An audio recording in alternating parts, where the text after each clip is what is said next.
ঘটনাটির সময় 2020 সাল, খুব বেশি দিন আগের নয়। আর লাশ কালাম ভাইয়ের প্রকৃত নাম আসলে মোহাম্মদ আবুল কালাম। উনি গোয়ালন্দ উপজেলার বিভিন্ন ধরনের বিশেষ করে যে লাশগুলো বা যে মানুষগুলো অপমৃত্যু হয় যাদের, এই সমস্ত লাশগুলো মানে নিয়ে আসার জন্য পুলিশ এই কালাম ভাইকে খবর দেন। কালাম ভাই সেই লাশগুলো সংগ্রহ করে এবং রাজবাড়িতে নিয়ে যায়। রাজবাড়িতে নিয়ে যাওয়ার পর সেটা পোস্টমর্টেম করার পরে আবার এই লাশগুলো তাদের পরিবারকে বুঝিয়ে দেওয়া হয়। এটি উনি মাঝে মাঝে করেন, তবে এটি কিন্তু ওনার একমাত্র পেশা নয়। উনি ওই গোয়ালন্দ বাজারের কাছে জামতলা নামে একটা জায়গা আছে, এই জামতলা এই জায়গাতে ওনার একটা চায়ের দোকান রয়েছে। অসাধারণ সুন্দর চা বানানোর হাত ওনার। আমি নিজেও সে চা খেয়েছি এবং আমাদের কয়েকজন লিসেনার্সও ওনার পরিচয় পাওয়ার পর ওনার সাথে দেখা করেছেন, ওনার হাতে চা খেয়েছেন, যেটা উনি আমাকে পরবর্তীতে বলেছেন। তো যাই হোক, 2020 সালের কোনো এক সকালে হঠাৎ করে গোয়ালন্দ থানার ওসি সাহেব কালাম ভাইকে ফোন করেন, একটি লাশ আনতে যেতে হবে। এটি উপজেলার নবগ্রাম ইউনিয়নের আতর চেয়ারম্যান ঘাট বাজারে। তো আতর চেয়ারম্যান ঘাট বাজারে যাওয়ার জন্য ছোট্ট একটি নদী পার হতে হয়। আসলে এটা নদী না, এটাকে নালা বলতে হবে। কারণ হচ্ছে পদ্মা নদীর বিভিন্ন ছোট ছোট মানে যখন বর্ষাকাল থাকে তখন ছোট ছোট নালার মতো সৃষ্টি হয় পানি বেশি থাকার কারণে। নর্মালি যখন শুকনো মৌসুম থাকে তখন সেখানে পায়ে হেঁটে, মোটরসাইকেলে, কখনো কখনো পিক আপ বা নসিমন, করিমন এগুলো নিয়েও চলে যাওয়া যায়। তো যেহেতু তখন বর্ষাকাল ছিল, এই জন্য সে তখন গাড়ি নিয়ে সরাসরি যাওয়ার সুযোগ নেই। কালাম ভাইয়ের একটি পিক আপ আছে, যে পিক আপে উনি মাঝে মধ্যে এই লাশগুলো নিয়ে রাজবাড়ি লাশ কাটা ঘরে নিয়ে যান এবং আবার সেই লাশগুলো নিয়ে এসে তাদের পরিবারকে বুঝিয়ে দেন। তো ওসি সাহেবের ফোন পেয়ে তিনি তার ওই পিক আপটি নিয়ে এবং আরো যেই পুলিশের অন্য সদস্য যারা ছিল তারাও তাদের গাড়ি নিয়ে আতর চেয়ারম্যান ঘাট বাজারের দিকে যেতে থাকেন। একটি নির্দিষ্ট জায়গায় যাবার পর তখন তো আর গাড়ি নিয়ে ওই পাশে যাওয়া যাচ্ছে না। তখন পুলিশ সহ অন্যান্যরা যারা ছিলেন, কালাম ভাই ছিলেন, ওনারা একটি নৌকায় ওই ছোট্ট নালাটা পাড়ি দেন। পাড়ি দেওয়ার পরে সবাই মিলে চলে যান নির্দিষ্ট স্থানে। কালাম ভাইয়ের বর্ণনা অনুযায়ী এই লাশটি ছিল 6 থেকে 7 দিন আগে মারা যাওয়া একজন পুরুষ মানুষের লাশ। তাকে হত্যা করা হয়েছিল। পুলিশের কাছে যখন এই অপমৃত্যুর খবরটি আসে তখনই লাশ কালাম ভাইকে তারা সেখানে নিয়ে যান। লাশের অবস্থা খুবই ভয়াবহ হয়ে গিয়েছিল, চেহারা দেখে চেনা যায় না এবং পচে ফুলে একাকার অবস্থা, প্রচন্ড দুর্গন্ধ।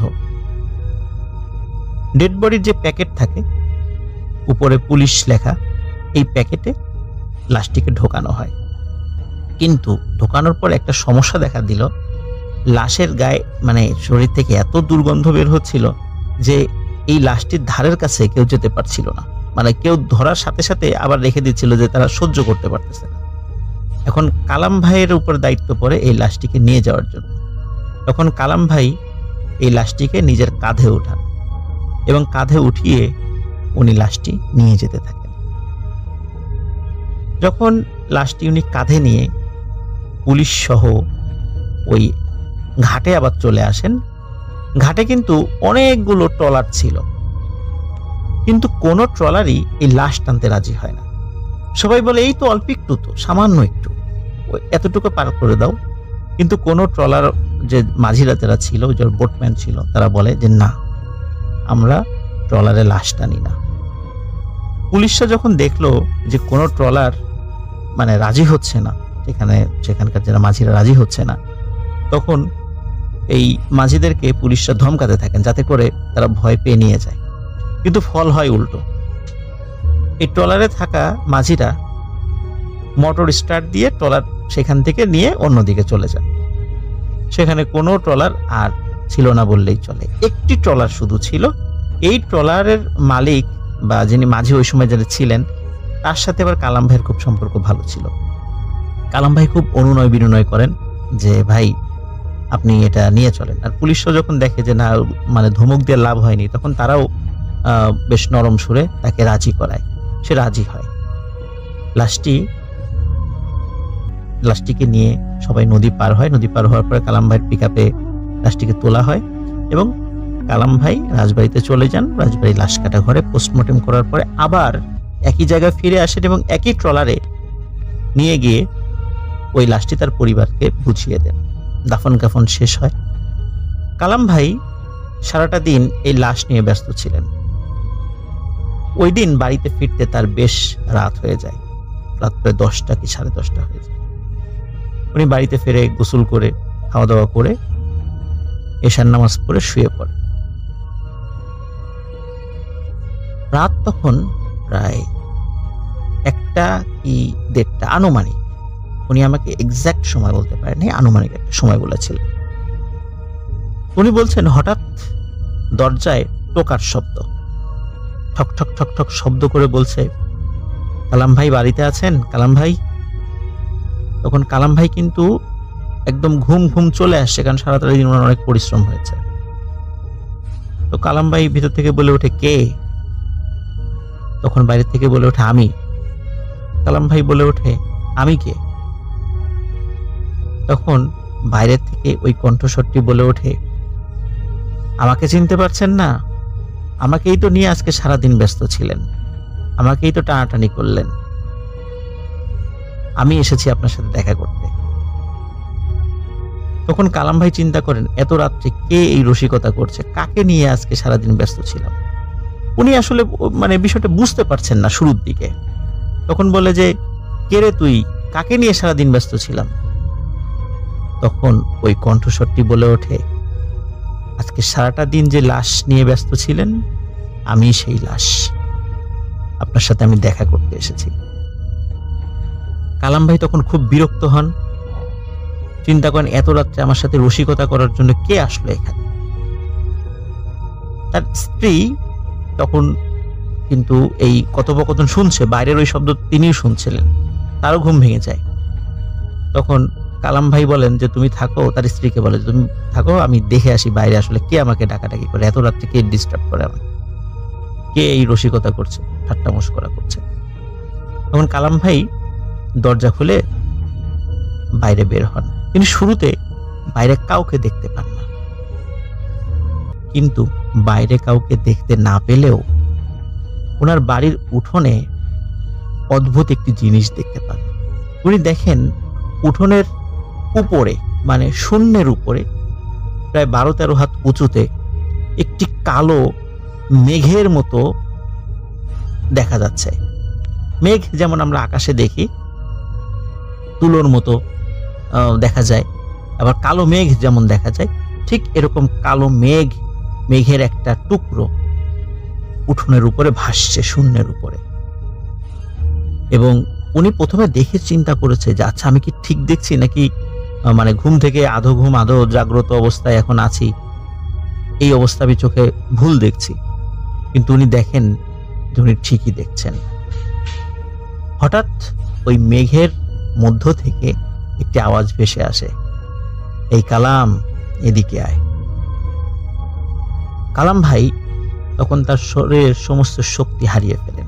কালাম ভাই কিন্তু এমনিতে অনেক সাহসী একজন মানুষ, কারণ উনি রাত নাই দিন নাই যেভাবে লাশ টানেন, সাহস না থাকলে এটা সম্ভব নয়। আরো একটি বিষয় বলে রাখি, কালাম ভাই কিন্তু কোনো ধরনের কোনো নেশা করেন না। উনি চমৎকার একজন মানুষ, খুব ভালো একজন মানুষ, নামাজ কালাম পড়েন। উনি কোনো ধরনের নেশা করে লাশ টানেন না। তো যার কারণে এলাকায় ওনার একটা খুব ভালো নাম ডাক আছে। কিন্তু যেহেতু এক নামে চেনার জন্য কালাম নামে আরো অনেকেই আছে, এই জন্য সবাই তাকে লাশ কালাম নামে চেনে। তো উনি তো মানে চিন্তা করেছে যে কি ব্যাপার, এভাবে আমাকে ভিতর থেকে ডাকছে। তো উনি আসলে খুব ভয় পেয়েছেন ওই সময়। এমনিতে কখনো লাশ টানাটানি করতে গিয়ে ভয় না পেলেও ওই সময় উনি মারাত্মক ভয় পান। তখন হঠাৎ উনি আরো দেখেন যে ওই মেঘের ভেতর থেকে কিছু একটা জিনিস বাইরে বের হয়ে আসছে, এবং ওনার ঘরের বারান্দায় কিন্তু লাইট ছিল এবং লাইটের আলো ছিল। এমনটা নয় যে অন্ধকারে বা চাঁদের আলোতে উনি দেখছেন, বিষয়টা এরকম নয়। উনি ওই লাইটের আলোতে স্পষ্ট দেখতে পাচ্ছেন যে যেই জিনিসটি ওই মেঘের মধ্য থেকে বের হয়ে এসেছে, সেটি আর কেউ নয়, সত্যি আজকে যে লাশটি নিয়ে উনি সারাটা দিন কাটিয়েছেন, টানা হেঁচড়া করেছেন, এটি সেই লাশ। ওই লাশটি আস্তে আস্তে কালাম ভাইয়ের কাছে চলে আসে, কিন্তু কালাম ভাই তার শরীরের সমস্ত শক্তি হারিয়ে ফেলেন। উনি সেখান থেকে দৌড়িয়ে পালাতেও পারছেন না, নড়াচড়াও করতে পারছেন না, শুধু এক দৃষ্টিতে তাকিয়ে আছেন। ওই অবয়বটি তার যত কাছে আসছে তত ভয় পান উনি, এবং একটা সময় আর উনি ওনার সেন্স ধরে রাখতে পারেননি, অজ্ঞান হয়ে পড়ে যান।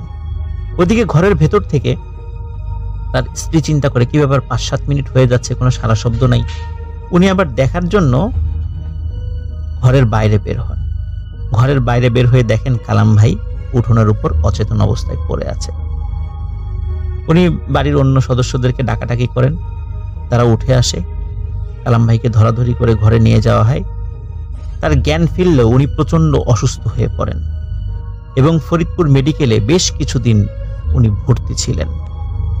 এই ঘটনার পরে কালাম ভাই আমাকে ফোন করেন। ফোন করার পরে তিনি আমাকে এই ঘটনাটি খুলে বলেন এবং এই ঘটনাটি প্রচার করতে বলেন। প্রিয় লিসেনার্স, এটি ছিল কালাম ভাইয়ের সাথে ঘটনা।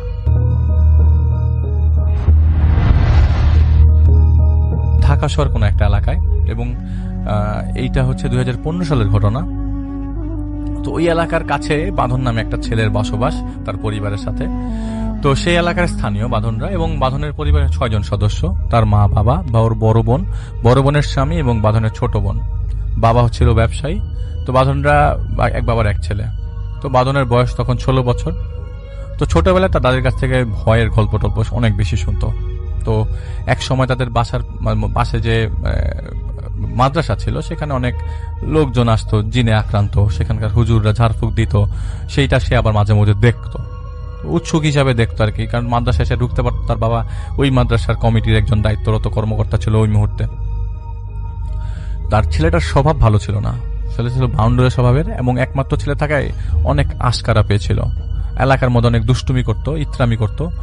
তো একদিন এক পুরাতন বইপত্রের দোকানে বসে বন্ধুরা আড্ডা দিচ্ছিল। তো ওই আড্ডার মধ্যে তার একটা বইয়ের দিকে চোখ পড়ে, হলুদ মলাটের।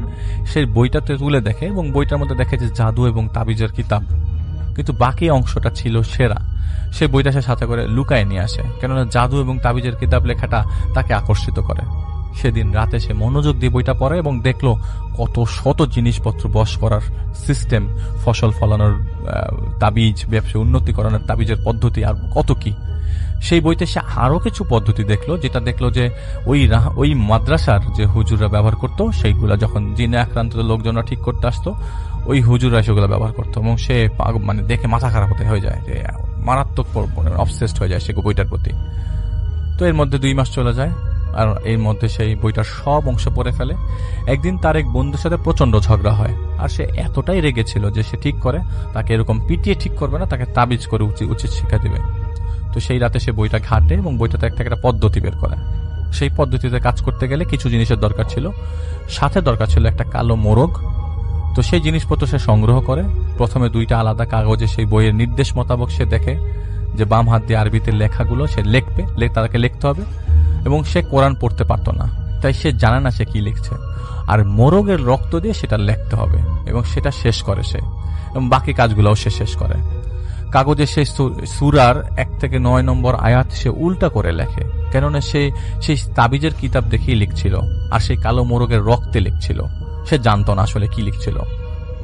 এরপরে সে আরো কিছু কাজ করে, এবং সেই কিতাবে লেখা ছিল সব নিয়ম পালন করে সেই রক্ত দিয়ে আরবিতে লেখা কাগজটির 2টা, একটা দুই কবরের পাশে মাটি খুঁড়ে গাঁথতে হবে, আর একটা গাছে ঝুলিয়ে দিতে হবে। তো সেই এলাকা, সে তাদের কোন একটা এলাকার কবরস্থানে সেই তাবিজটা গেড়ে আসে, এবং আরেকটা তাবিজ সে গাছে বেঁধে দেয়, এবং সে অপেক্ষা করতে থাকে তার বন্ধুর কি পরিণত হবে। কিছুদিন পর যাওয়ার পর তিনি বাসায় সন্ধ্যায় বাড়িতে ছিল, ছোট বোনের জন্মদিন ছিল, এবং সবাই মিলে একসাথে খাবার খাচ্ছিল। এমন সময় বাঁধন যে চেয়ারটায় ছিল, সেই চেয়ারটায় সহ বাঁধনকে প্রায় 3 থেকে 4 গজ দূরে কেউ আচমকা ছুঁড়ে ফেলে। কোনো কিছু বোঝার আগেই বাঁধনকে পুনরায় ছুঁড়ে ফেলে ডাইনিং টেবিলের উপর অদৃশ্য কোনো শক্তি, এবং ঘটনার আকস্মিকতায় হতভম্ব হয়ে যায় সবাই। মা বোনরা কান্না শুরু করে দেয়। ওই মুহূর্তে বাঁধন বেহুশ ছিল আর মুখ দিয়ে ফেনা আসছিল। তাকে দ্রুত হাসপাতালে নিয়ে যাওয়া হয় এবং জানা যায় তার বাম হাত ও বাম পা ভেঙে গেছে। তো বাঁধনকে হাসপাতালে নেওয়ার পথে সেই মাদ্রাসার যে অধ্যক্ষ তাকে ফোন দেয় তার বাবা এবং জিজ্ঞেস করে বাঁধনকে আকস্মিকভাবে এরকম ওদিক ওদিক ছুঁড়ে ফেলা হয় এবং সবাই পাগল হয়ে গেছে দেখে। তো মাদ্রাসায় যেহেতু ঝাড়ফুঁক দেওয়া হতো, তো কোনো জিনের বদ নজর হতে পারে। সেই মাদ্রাসার প্রধানকে বলে যে আপনি একটু জানেন আপনাদের তো অনেক ইয়াটিয়া আছে, আপনারা খুঁজে বের করার ট্রাই করেন। তো সেই রাতে বাঁধনের বোন দুলাভাই এবং বাঁধনের ছোট বোন বাসায় আসে এবং এসে দেখে পুরাটা ফ্ল্যাট তছনছ হয়ে আছে এবং দেয়ালে ছোপ ছোপ রক্তের দাগ। তাদের চোখের সামনে ফ্ল্যাটের দরজায় প্রচুর কিলঘুষির শব্দ আসছে। তারা অনেক ভয় পেয়ে যায়। আপনারা নিজেরা চিন্তা করেন, আপনারা বাসায় ঢোকার পর দরজার মধ্যে যদি কিলঘুষির শব্দ আসতে থাকে তাহলে কিরকম লাগবে, কিন্তু কেউ নাই। তারা ভয়ে ফ্ল্যাট থেকে ফ্ল্যাটের দরজা খুলে বের হয়ে যায়। তো ওই দিন ফজরের নামাজের পর বাঁধনের বোন এবং দুলাভাই যা দেখেছিল তা মাদ্রাসার প্রধানকে জানানো হয়। আর ওইদিকে বাঁধনের অবস্থা খুব খারাপ, বাম পা এবং বাম হাত ভেঙে গেছে।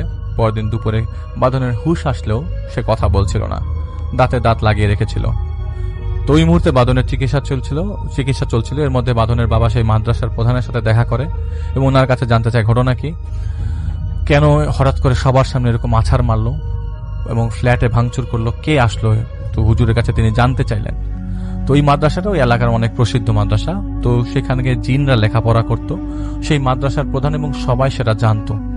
মাদ্রাসার প্রধানের সাথে ওইখানকার এক জিন শিক্ষার্থীর পরিবারের সাথে সাক্ষাৎ ছিল। তো হুজুর বলে রাতে উনি ওই ছাত্রদের জিন সর্দারের সাথে কথা বলবে এবং জেনে নেবে কাহিনী কি, কোথা থেকে আসছে। এদিকে বাঁধনের পরিবারে কেউ তাদের ফ্ল্যাটে প্রবেশ করলে তাদের দিকে কেউ না কেউ কোনো জিনিস ছুঁড়ে মারছে এবং অনেক জিনিসপত্র ছুঁড়ে আসছে। তো তারা কেউ ঘরে থাকতে পারছিল না। সেই রাতে মাদ্রাসার প্রধানের সাথে সেই মাদ্রাসায় অধ্যয়নরত জিনের সর্দারের সাথে কথা হয়। তো জিন সর্দার বলে বাঁধন কারোর ক্ষতি করতে চেয়েছিল এবং ভুলক্রমে সে একজন হুদ্দামকে ডেকে নিয়ে আসছে। তো হুজুর জানতে চায় হুদ্দাম মানে। তো ওই জিন বলে হুদ্দামরা হচ্ছে উপত্যকায় থাকে, তারা কারো ক্ষতি করে না, কারো উপকার করে না। আর এই হুদ্দাম এখানকার কেউ নাই এবং সে কোথা থেকে আসছে তাকে জিজ্ঞেস করতে হবে। তো হুজুর জানতে চায় বাঁধন কিভাবে কি করলো। তো সর্দার বলে তো যে কিতাবে জাদু মন্ত্র ছিল সেটা সে জানতো না, সে হুদ্দামকে হাজির করার কাজটা করেছে। উল্টা করে যা লেখা ছিল সে হুদ্দামকে আহ্বান করে তার গোলামির জন্য, কিন্তু হুদ্দামকে তো তার গোলাম বানানো সম্ভব না।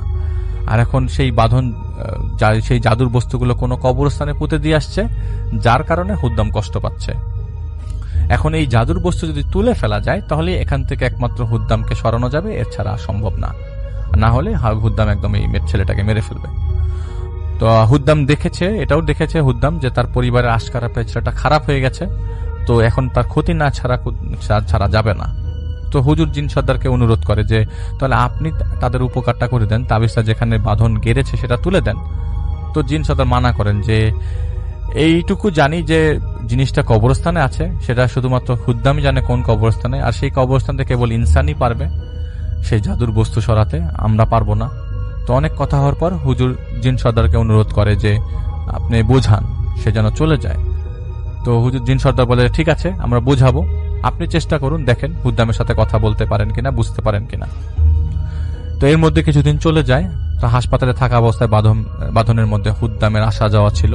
সে মাঝে মাঝে বাঁধনের ভাঙা হাত পা এবং ভাঙা পায়ের হাতের মধ্যে আঘাত করত।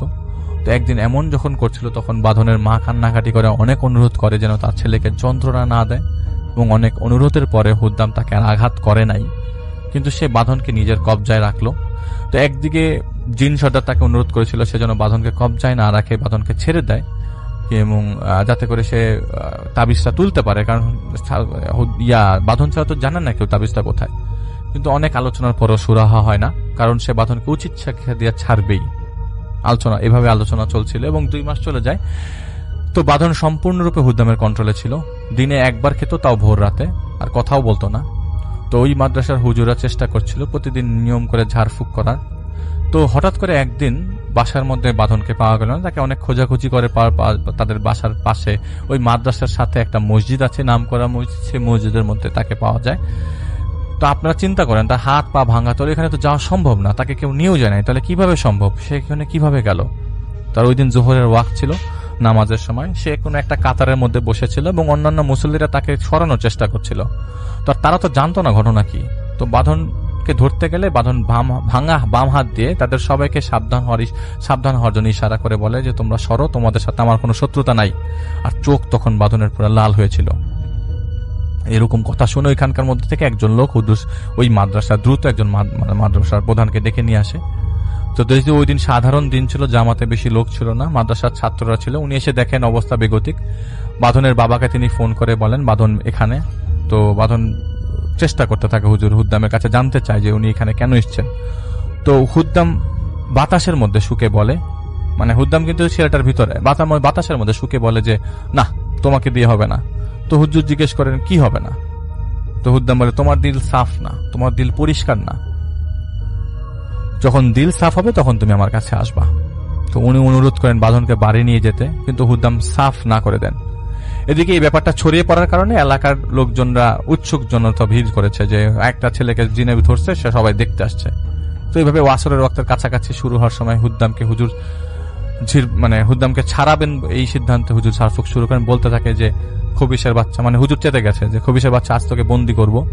সর্দার তোকে কিছু বলতে মানা করছে দেখে তোকে কিছু বলি নাই, আজকে আমি তোকে বোতল বন্দি করবই, বোতল বন্দি করে তোকে বাথরুমের ভিতরে রাখবো। এই আমাকে কেউ বেতেনে দেখেও এইটাকে আজকে আমি সাইজ করবই। তুই জানিস আমার কত সম্মান, লোকে আমাকে কত সম্মান করে, তোকে সম্মান করতাম, সর্দার বলেছে তাই, আজ তোকে আমি জ্বালিয়ে দিব। তো ওনাকে কেউ একজন বেতেনে দেয়। তো উনি যখন হুদ্দামকে মারার জন্য তেরে আসেন, তখন হুদ্দাম বলেন যে ইয়াতু ইজ্জুমান তাসাউ ওয়াতু জিল্লুমান তাসাউ। তো হুজুর উত্তেজিত হয়ে বলে এই খবিশের বাচ্চা, কি বলছিস তুই? সে আবার বলে ভারী গলায় বলে ওয়াতু ইজ্জুমান তাসাউ ওয়াতু জিল্লুমান তাসাউ, খামোশ, আর এক পা যদি এগোও তোমার জন্য ভালো হবে না। হুজুর এগিয়ে যেতে যেতে থেমে যায়। তো বাঁধনের বাবা আসে, অনুনয় বিনয় করে। তো অনেকক্ষণ অনুনয় বিনয় করানোর পর বাঁধন হঠাৎ করে দেখা যায় বেহুশ হয়ে যায় এবং তাকে বাড়ি নিয়ে আসে। তো আরো 2 সপ্তাহ চলে যায়। তো বাঁধনের বাবা অনেক জায়গায় চেষ্টা করতে থাকে। একদিন একজন ইমামের মাধ্যমে উনি জাহিদ ভাইয়ের সাথে যোগাযোগ করেন। তো জাহিদ ভাই প্রথমে যেতে রাজি হয় নাই। তো জাহিদ ভাই পরে পুরো নাম ঠিকানা নিয়ে জাহিদ ভাইয়ের জিনকে দেয়। তো জাহিদ ভাই জিনের কাছে জানতে চাইলে ছেলেটার সমস্যা সম্পর্কে কি হয়েছে না হয়েছে। তো তিনি অপেক্ষা করতে বলেন এবং জাহিদ ভাইয়ের জিন চলে যায়। তো সেদিন ফজরের কিছুক্ষণ আগে জাহিদ ভাইয়ের জিন আসে এবং বলে শুনতে থাকো।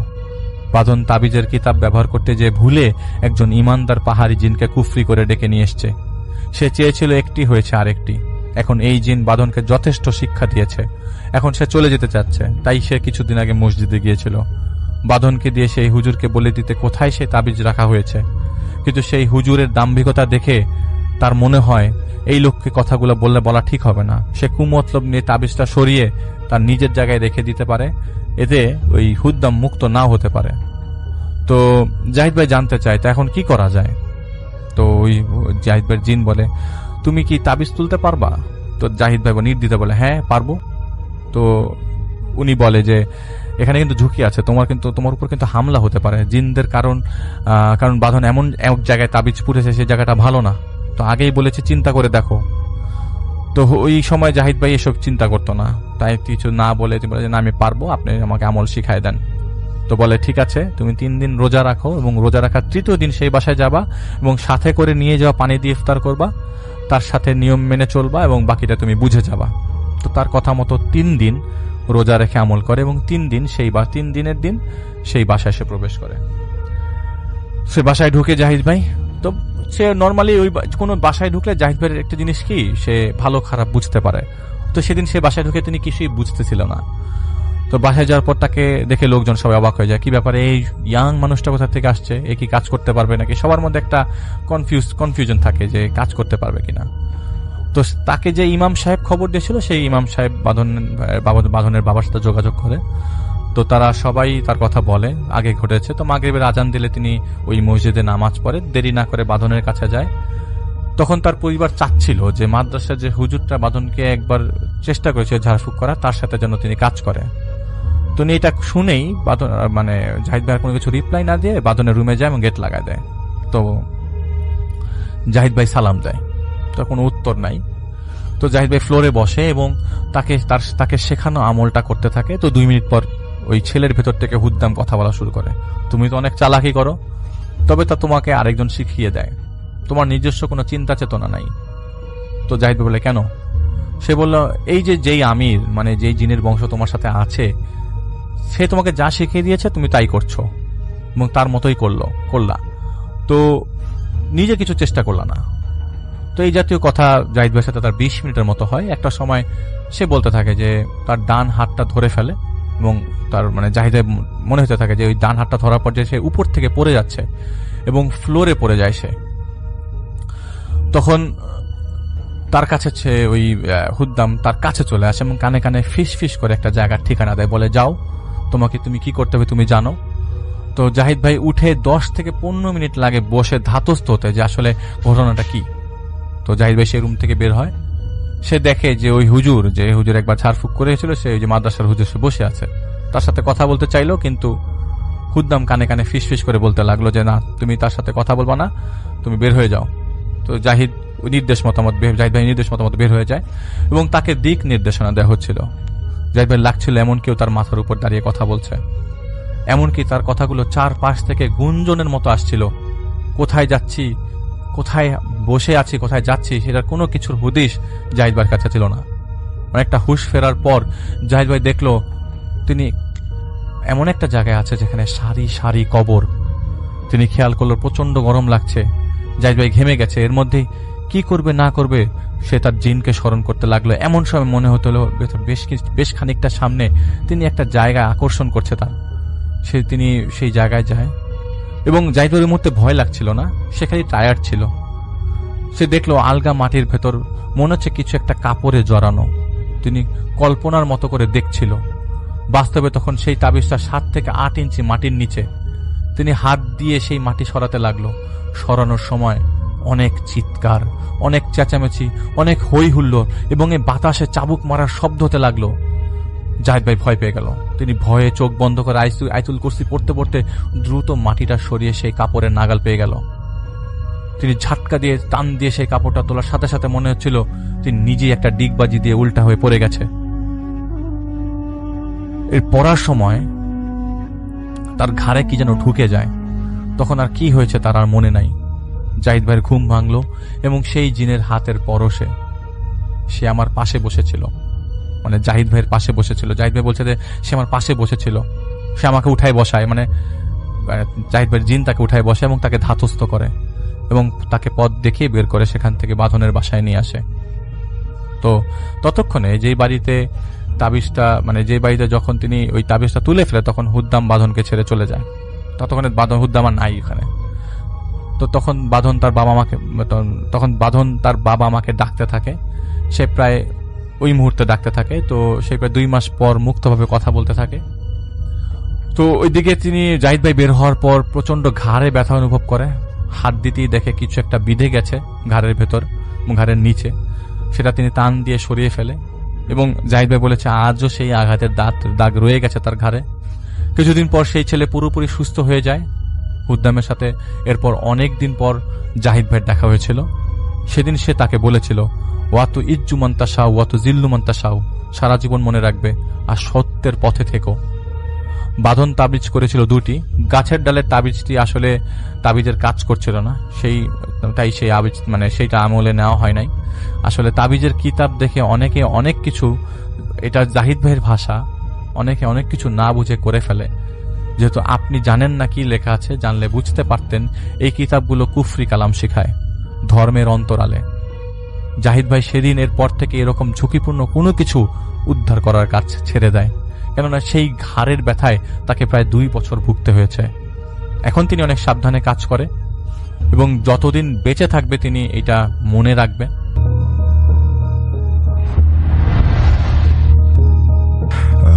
আপনি আপনার নাম বলে আপনার ঘটনাটা শুরু করুন।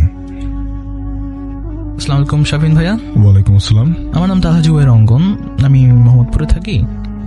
আজকে আমি আমার একটা ঘটনা শেয়ার করতে চাইতেছি। ঘটনাটি আসলে আমার আব্বু যখন 8-10 বছর বয়স, তখন থেকে আব্বু মাছ ধরার খুব শখ। তাই একদিন দাদা, মানে আব্বুর দাদা, আব্বুর নিয়ে মাছ ধরতে যায়।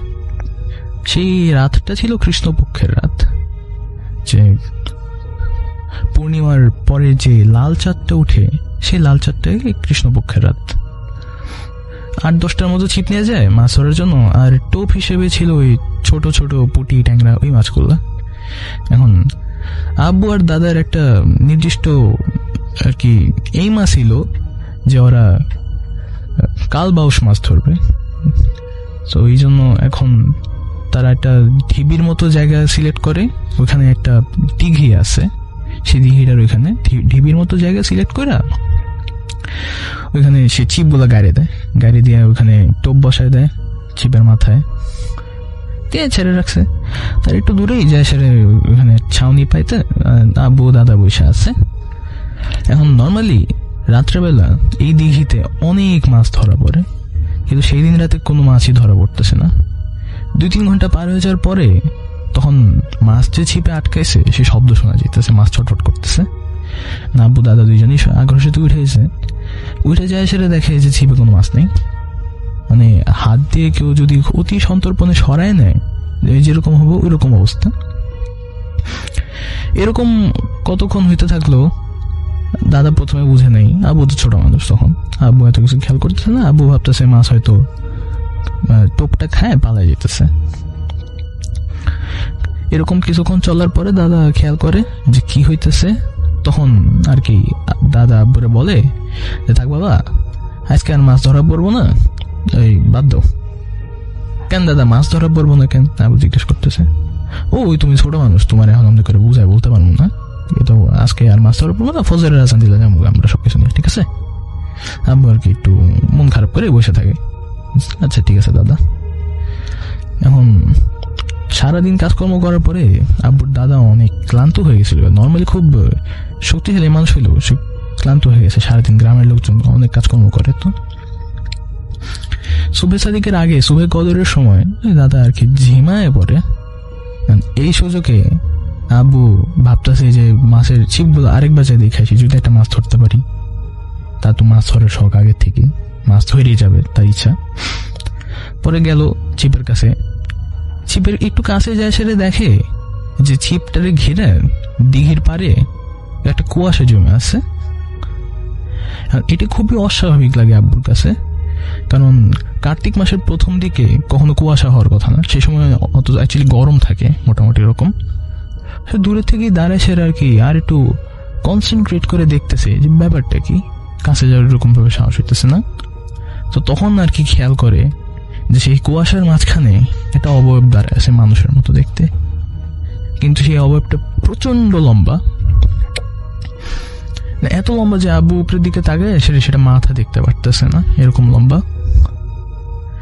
আব্বু তো তখন বেশ ভয় পেয়েছে, সে ব্যাপার কি, এটা কি জিনিস আসলো কোথেকে আবার। তো ওই সময় গ্রামের লোকজন তো নর্মালি এইসব বিষয় শুনে অনেক কথাবার্তা বলে যে ভূত বা জিন প্রেতের কখনো পা মাটি ছয় না, এরকম কথাবার্তা সবসময় থাকে। আব্বু ওই সেই অবয়বটা পায়ের দিকে তাকায় দেখে যে ওইটা মাটিতে পা ছুঁইতেছে না। এই সময় আব্বু এইবার বেশ রীতিমতো ভয় পায়। সে যখন উপরের দিকে আবার চেহারা দেখার জন্য মাথা তুলে তাকাইছে, তখন দেখে যে সেই অবয়বটা আব্বুর দিকে ঘাড় ঘোরায় তাকাইলো, চোখগুলা আগুনের ফুলকির মতো জ্বলতেছে আব্বুকে দেখা। মাথা সেই লম্বা দাঁড়ায় থাকা অবস্থা থেকে ঘাড় কুজো করে আব্বুর দিকে আগায় আসে। আব্বু যে ভয় পাইতেছে জিনিসটা দেখা, এটা যেন সেই প্রেতটা বুঝতে পারে বেশ উপভোগ করতেছে। আব্বু তো তখন চিনছে যে এই টাইপের প্রেতগুলারে পিশাচ বলে। এখন কাছে যখন আসতেছে এটা দেখে আব্বু তখন আর কি উল্টা ঘুরে দেয় দৌড় দিয়ে যায়, সেরে দাদার সঙ্গে ধাক্কা খায়। দাদা তখন তদন্ত হয়ে জায়গায় উঠে সেরে তাকায় দেখে যে সেটা ওই পিশাচটা। এখন এখানে বলে রাখা ভালো যে আমার আব্বুর দাদা অনেক ইউনিক একটা জাতের মানুষ ছিলেন। ওই সময় ওই এলাকায় তাকে অনেক সম্মানের সময় করতো, আর তার অনেক বিষয় আসা জ্ঞান ছিল। সেও বেশ পটু মাছ ধরার লোক আর কি। এখন আব্বু আমরা বলছিল যে এই অবয়বটার সাথে দাদার নাকি আগেও পরিচয় হয়েছে মাছ ধরতে যাই এই জায়গাতে। তখন দাদা আর কি ওটার দিকে ঘুরে সেরে জোর গলায় বলে যে তুই আবার আসছো সেখানে, শেষবার তোরে ছেড়ে দিয়েছিলাম, তোর ভালো লাগেনি না, এবার তুই আমার নাতিরে ভয় দেখাইতে আসছোস। এই কথাটা শুনে ওই পিশাচটার মনে হয় মানে বেশ রেগে গেল, রেগে সেরে হাত পা নড়ে সেরে মানে কাছে যাওয়ার চেষ্টা করতেছে, হাত পা ওদিকে ছুঁড়ে দেওয়ার চেষ্টা করতেছে। কিন্তু দাদা ততক্ষণে আবার অনেকগুলো সুরা পরে ফু দিতেছে, যে ফু দেয় জিনিসটা আবার পিছায় জায়গা। এরকম কতক্ষণ চলতেছে। একটা সময় মানে পতাকা যেমনি করে বাতাসে ঠাস ঠাস করে নড়ে, ওইরকম নড়তে জিনিসটা পানিতে মনে হয় ডুব দিল। ডুব দেওয়ার সঙ্গে সঙ্গে তো দাদা আব্বুর হাত ধরছে, আব্বু দাদার কাছে দাঁড়া ছিল, ভয় পায় ধরে চলে যেতে পিছন দিকে ঘুরে দেখে প্রায় 10-15টার মতো কালো ছায়া মানে মাটির থেকে যেন উঠে দাঁড়াইছে। এরকম ভাবে ছায়াগুলো দাঁড়াইছে আব্বুর ঘেরা, আব্বু আর দাদার ঘেরা। তখন তো বুঝতে পারে যে এবার বেশ বিপদে পড়ছে, আগে থেকেও শক্তিশালী হয়ে গেছে এই পিশাচটা এবার। তখন সঙ্গে সঙ্গে মাটিতে বসে পড়ে একটা বৃত্ত আঁকে সেটা কি সব সুরা পড়ে ফু দেয়। এখন দাদা জানে যে সুবহে সাদিকে আজান দিলে, ফজরের আজান দিলে আর কেউ কোনো কিছু করতে পারবো না। এখন সূরা পড়তেছে আর জিনিসগুলো আস্তে আস্তে করে দাদার কাছে আগে এসে ওগুলো হাত ধরে ধরার চেষ্টা করতেছে। পিছন থেকে সেই পিশাচটাও আবার উইরা আসতেছে। এবার এরকম অনেকক্ষণ করার পরে দাদা ধুলা নিলে, এক মুঠো ধুলা নিয়ে সেখানে সূরা পড়ে সে ছায়াগুলোর দিকে ঢেল দেয়। ছায়াগুলো এবার একদম পিছায় জায়গা, মানে অনেক দূরে চলে যায় ছায়াগুলো। কিন্তু সেই পিশাচটারে দাদা অনেক কষ্ট হইতেছে সরে রাখতে। এরকম মনে হয় 10-15 মিনিট চলার পরে ফজরের আজান দেয়। মানে দাদার আর এই পিশাচের মধ্যে কম্পিটিশন চলতেছে, একজন আরেকজনের দূরে সরে রাখা নিয়ে। এই কম্পিটিশন চলার 15 মিনিট পরে আল্লাহর রহমতে ফজরের আজান দেয়। তখন এই যেমনি করে হঠাৎ করে পিশাচটা আসছিল, এরকম হঠাৎ করে একদম তাড়াতাড়ি করে চলে যায়। আর এই সময় আব্বু আর কি অজ্ঞান হয়ে যায়। তারপর এখানেই আমার ঘটনা শেষ। শামিম ভাই,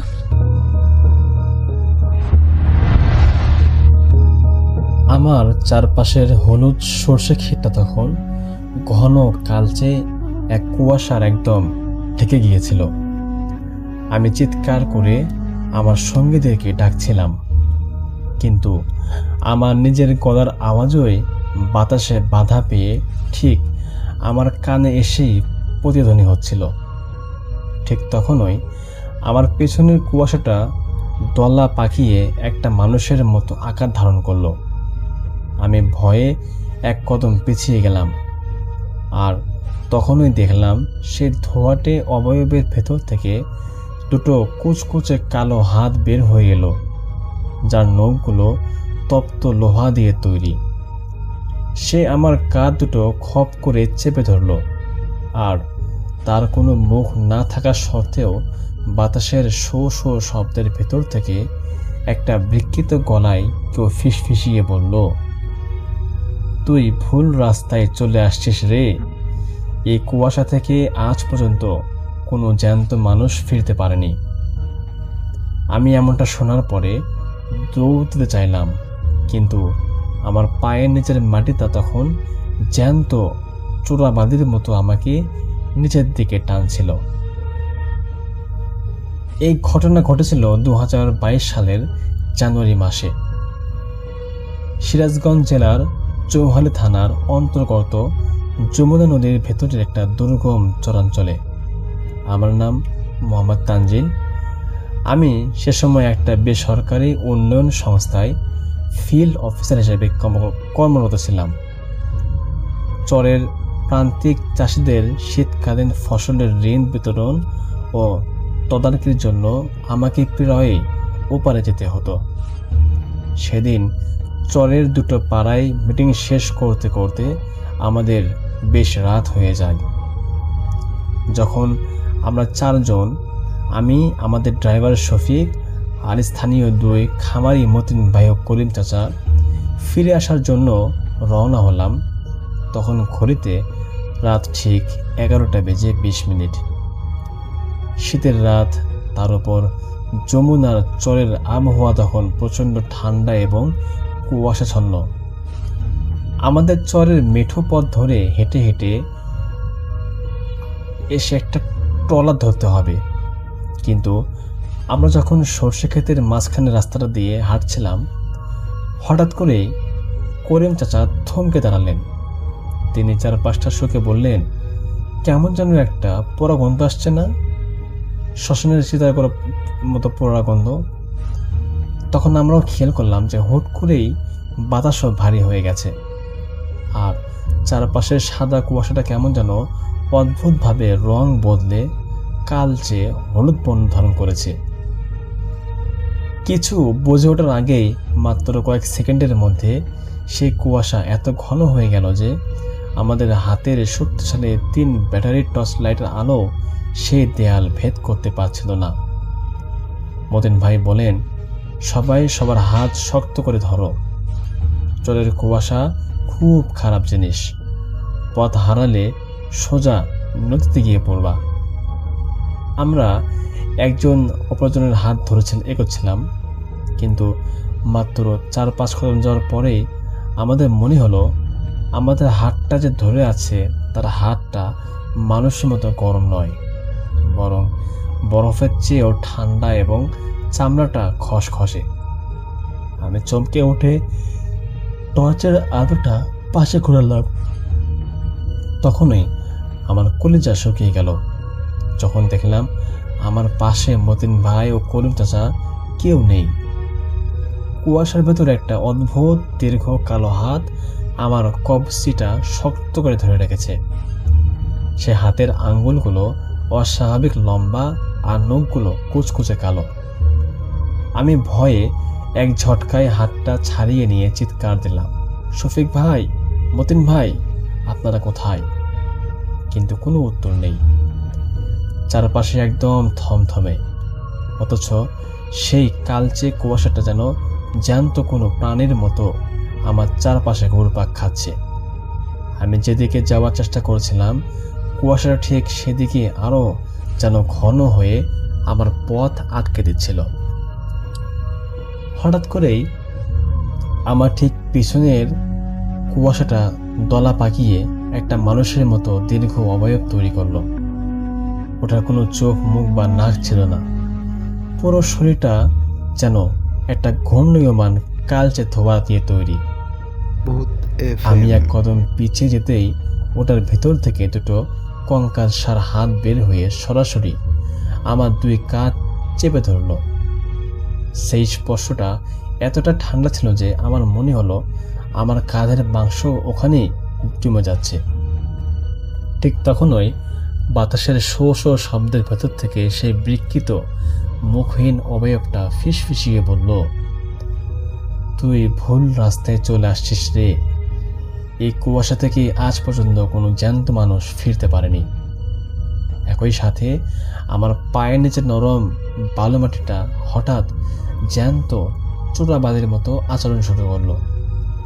আমি অনুভব করলাম আমি দিন দিন মাটির নিচে দেবে যাচ্ছি। কাদা আর বালু মাটি আমার হাঁটু পর্যন্ত গ্রাস করে ফেলল। অবয়বটা তার কুৎসিত ধোঁয়াটে মুখটা আমার একদম কাছে নিয়ে আসছিল, আর আমার নিঃশ্বাস বন্ধ হয়ে আসছিল। আমি বুঝতে পারলাম কোনো জাগতিক শক্তি আমাকে এখান থেকে বাঁচাতে পারবে না। মৃত্যুর এত কাছাকাছি দাঁড়িয়ে আমি আমার অবশ হয়ে যাওয়া জীব দিয়ে মনে মনে পরম করুণাময় আল্লাহর নাম জপতে লাগলাম আর সূরা ফালাক পাঠ শুরু করলাম।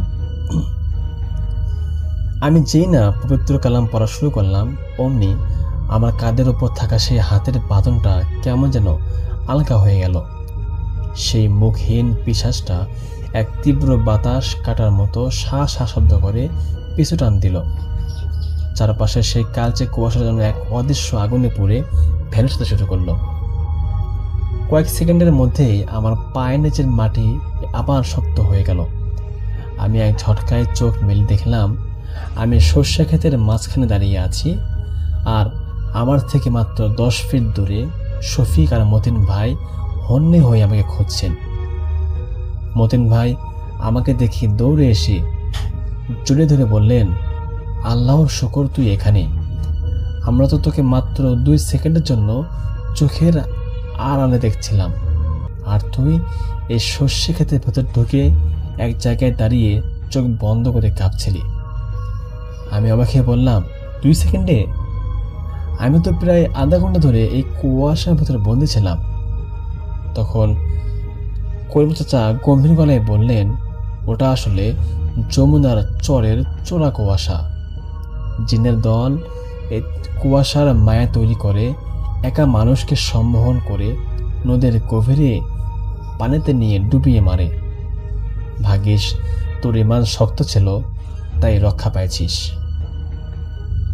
আজও এতগুলো বছর পার হয়ে গেলেও শীতের রাতে যখন আমি বাইরে ঘন কুয়াশা জমে, আমার যমুনার চরে সেই কালচে ধোয়াটে অবয়ব আর বরফ ঠান্ডা হাতের স্পর্শ কথা মনে পড়ে শরীরটা শিউরে ওঠে। তো এই ছিল ভাই আজকের ঘটনা। আশা করছি আপনাদের ভালো লেগেছে।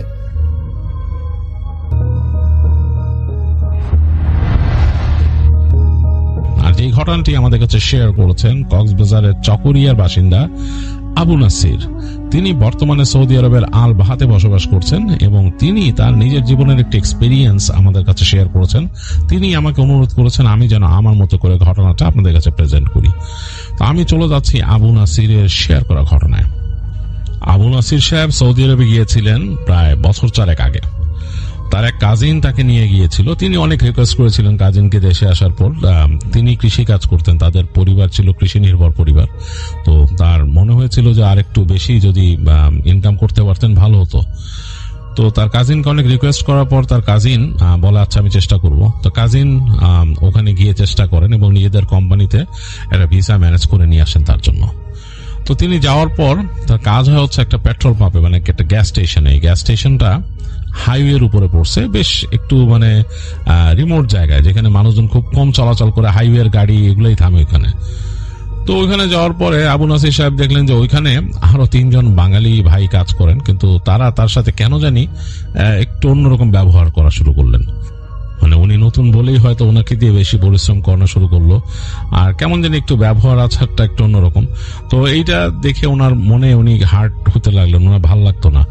তো উনি ওনার কাজিনের সাথে কথা বলতেন যে আমি এখানে এরকম ভাবে আসি, ভাল লাগে না, হ্যাঁ তুই পারলে আমার জন্য অন্য একটা ব্যবস্থা কর। তো কাজিন বলতেন যে আপনি একটু কষ্ট করে থাকেন, দেখি কি করা যায়, কারণ তাদের তো মালিক একজনই, যদি তার অন্য কোনো প্রতিষ্ঠান নিতে পারে মালিক তাকে। তো এরকম ভাবে তাকে বুঝাইতো। আবু নাসির সাহেব কাজ করতেন এবং মন দিয়ে, এবং তার দেখা যেত যে তার একটু কাজে সমস্যা হলেই অন্যরা তার সাথে একটু অন্যরকম আচরণ করতে আরো বেশি। তো এরকম কষ্ট করতেছিলেন তিনি। আর তিনি আসলেই তো কৃষি কাজ করা মানুষ, তিনি তো এগুলো আসলে করেননি এর আগে। তো এর জন্য একটু অন্যরকম লাগতো, বুঝতেও সমস্যা হইতো সবকিছু। তো এরকম অবস্থায় একদিন দেখলো যে হ্যাঁ তার ওই কাজিন আসছে, এখানে কাজিন আসছে একটা বিশাল মানে গাড়ি বহরের সাথে, মানে অনেকে যাচ্ছে সেখানে, তার কাজিন আসছে, দৌড় দিয়ে আসলো, গ্যাস স্টেশনে ঢুকলো, তার সাথে কথা বললো, বললো যে আমার মালিক দেখা করবে, চলো মালিকের কাছে নিয়ে যাবো। তো তিনি তো একটু হলেন যে মালিক তার সাথে দেখা করবে, মানে তিনি দেখলো যে তার কাজিন তাকে নিয়ে গেল ওইখানে। তো যাওয়ার পর দেখলো যে বললো, আগে থেকে বললো যে সালাম দিতে। উনি সালাম দিলেন, দেখলেন যে ওখানে একজন আরব ভদ্রলোক বসে আছে, শেখ টাইপের। তো উনি তার গাড়িতে বসা, তো তাকে জিজ্ঞেস করলেন যে নাম কি, মানে আরবিতে জিজ্ঞেস করছেন।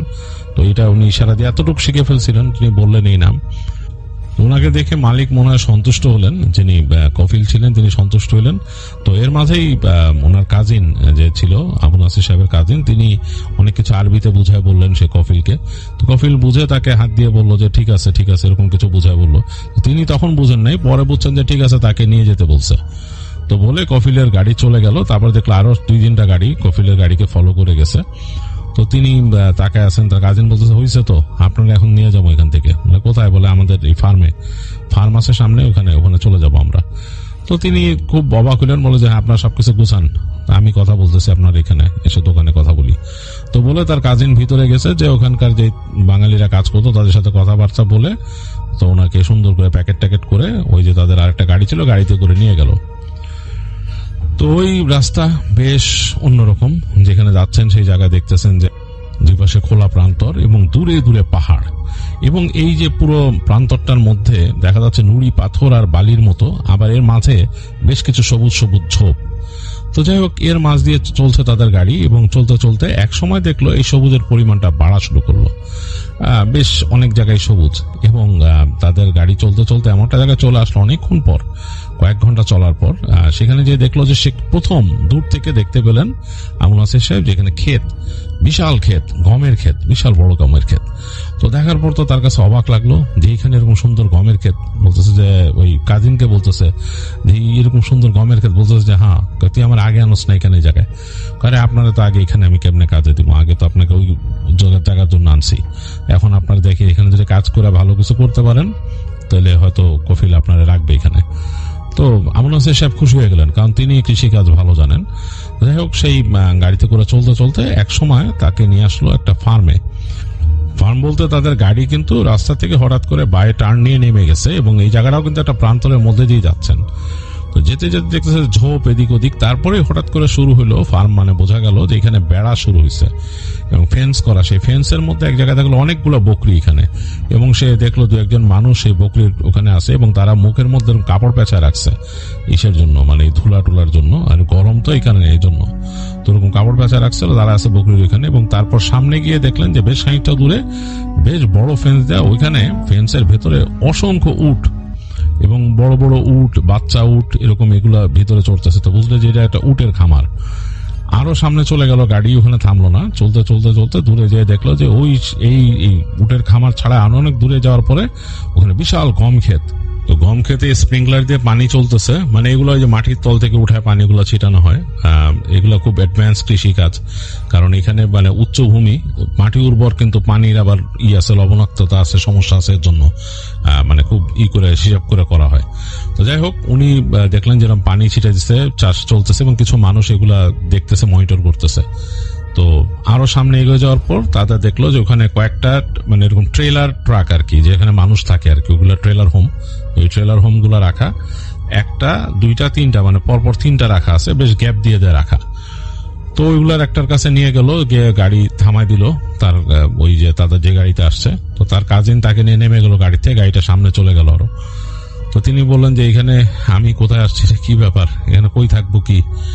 এখানে হলো আপনার কাজ করবেন, প্রথমে তো আপনার এই ইসের সাথে দিতে পারতেছি না, এখানে আপনি আমার মালিককে বলে আনছি যে আপনার এই মানে আপনি পশুপালনও ভালো জানেন, তো আপাতত এই বকরি ভেড়া এগুলার দেখাশোনা করেন, আর এর মাঝে যে উটের কাজগুলো শিখা যান, উটগুলারে কেমনে পালে, কেমনে ই করে, আস্তে ধীরে আপনার এই যে এখানে দেখছেন এই গমের চাষ, এগুলোর মধ্যে লাগাই দেবো। এগুলো করলে আপনি ভালো করতে পারবেন।